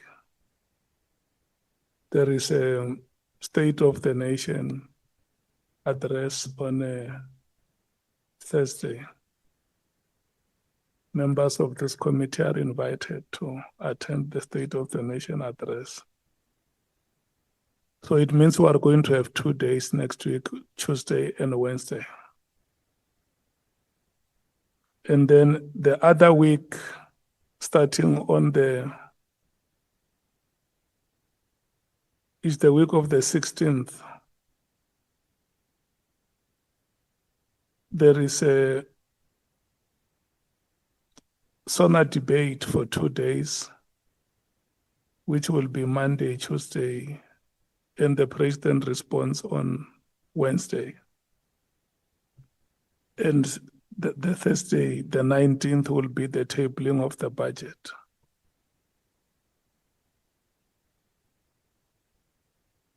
So the members must understand that we are going to work for 2 days next week. And there is a possibility of us not working in that other week from the 16th to the 19th and the 20th is the last day of the committee. The committee has agreed on a list of witnesses that are still outstanding. So when we get to our next meeting, the committee must think or must come there having thought about how we are going to work on the remaining list of witnesses. These are the suggestions that the chairperson and the guidance that the chair of this committee will want to get from members. I have requested the legal team of Parliament led by Mr. Dianne, together with the legal team led by Advocate Arense, to prepare a timetable of appearances for the 2 days next week, or to finalize a timetable of appearance for the 2 days next week. And the period until the end of the work of the committee. So that if there are suggestions that we must make to the office of the speaker, those must be practical suggestions that we should be able to make. But the parties that are in this committee, Honorable Skosana, because you are also able to meet with the Chief Whip under the Chief Whip's Forum, you can also consider having such a meeting and discuss those matters so that you are able to advise appropriately. We are still in engagements with Mr. Brown Mokhozi and Mr. Paul O'Sullivan within the framework of or the directives that the committee has given. So for next week, Tuesday and Monday, in the event that we are still unable to get either of them, or because I saw General Vuma has also submitted a draft affidavit now, which the legal team must look at and make a decision whether it can be available for members or whether the witness can be ready to appear before the committee next week, Tuesday or Wednesday. So they will look at the totality of all those things. But those 2 days, Tuesday and Wednesday, I can assure you that we are going to use them profitably. There is no way that the legal team can come here empty-handed and say, we have not got any witness. So once everything is done this afternoon and tomorrow, and probably Monday, confirmations will be made with the members. We should also have a meeting as a committee to finalize the proposals that the legal team of Parliament and the senior counsel and his team will be making before the committee. But by all likelihood, we can see that from next week, Thursday, until the 19th of February, it is not going to be possible, given those circumstances, for the committee to be able to do its work. So members will think about it. I'm your chairperson. When I speak your advices, I speak your decisions. So today we have done our work very speedily. I'm going to release you now so that you have enough time to think how, within the circumstances, we should be able to finish the outstanding list of witnesses. Honorable Scosan. Oh, okay, thank you, Chair. I thought Honorable Adams is going to appear after Honorable Barnard, but unfortunately, No. All those possibilities are there. That's why I say, remember, we have General Patlane, we have General Mkwanazi, we have Honorable Adams, we have General Vuma, we have Mr. Paul O'Sullivan, we have Mr. Brown Mokhodzi. We have that list of applications from Honorable Souls that we have endorsed. The witness who was here yesterday must also come back, we have agreed. So there is no problem. Let's allow them to look at the whole list and make a complete proposal on how the appearances will be scheduled before the committee. Does that make sense, honorable members? May you please, Honorable Sangon. Sorry, Chair. I just wanted to clarify the questions to the President. We send them. Yes, thank you, Chair. Mr. Tejana, when I spoke with him yesterday, he requested that because it is now proven that you are a benevolent chairperson, can I request you to extend the time of members up until today? You said today, Honorable Mr. Tejana. Yeah, we can give them until tomorrow. This is what you must do, members. If you have questions that you want to forward to the office of the President, let's have those questions submitted. Number two, any other question on evidence that would have been presented before this committee, Honorable James, if there are questions that must be forwarded either to the National Police Commissioner or to the NPA or to AdHoc or anybody, let's have all those questions forwarded so that we can send them to those institutions. Thank you so much for that reminder, Honorable Sangod. It's a very important reminder. Bonani, we said the minutes of our previous meetings must be made available to the members. They can be circulated so that when we meet, we don't have to read those sets of minutes one after the other. And seeing your prayers or hearing your prayers, Honorable Breitenbach, I then request all of you to stand up and leave the chambers.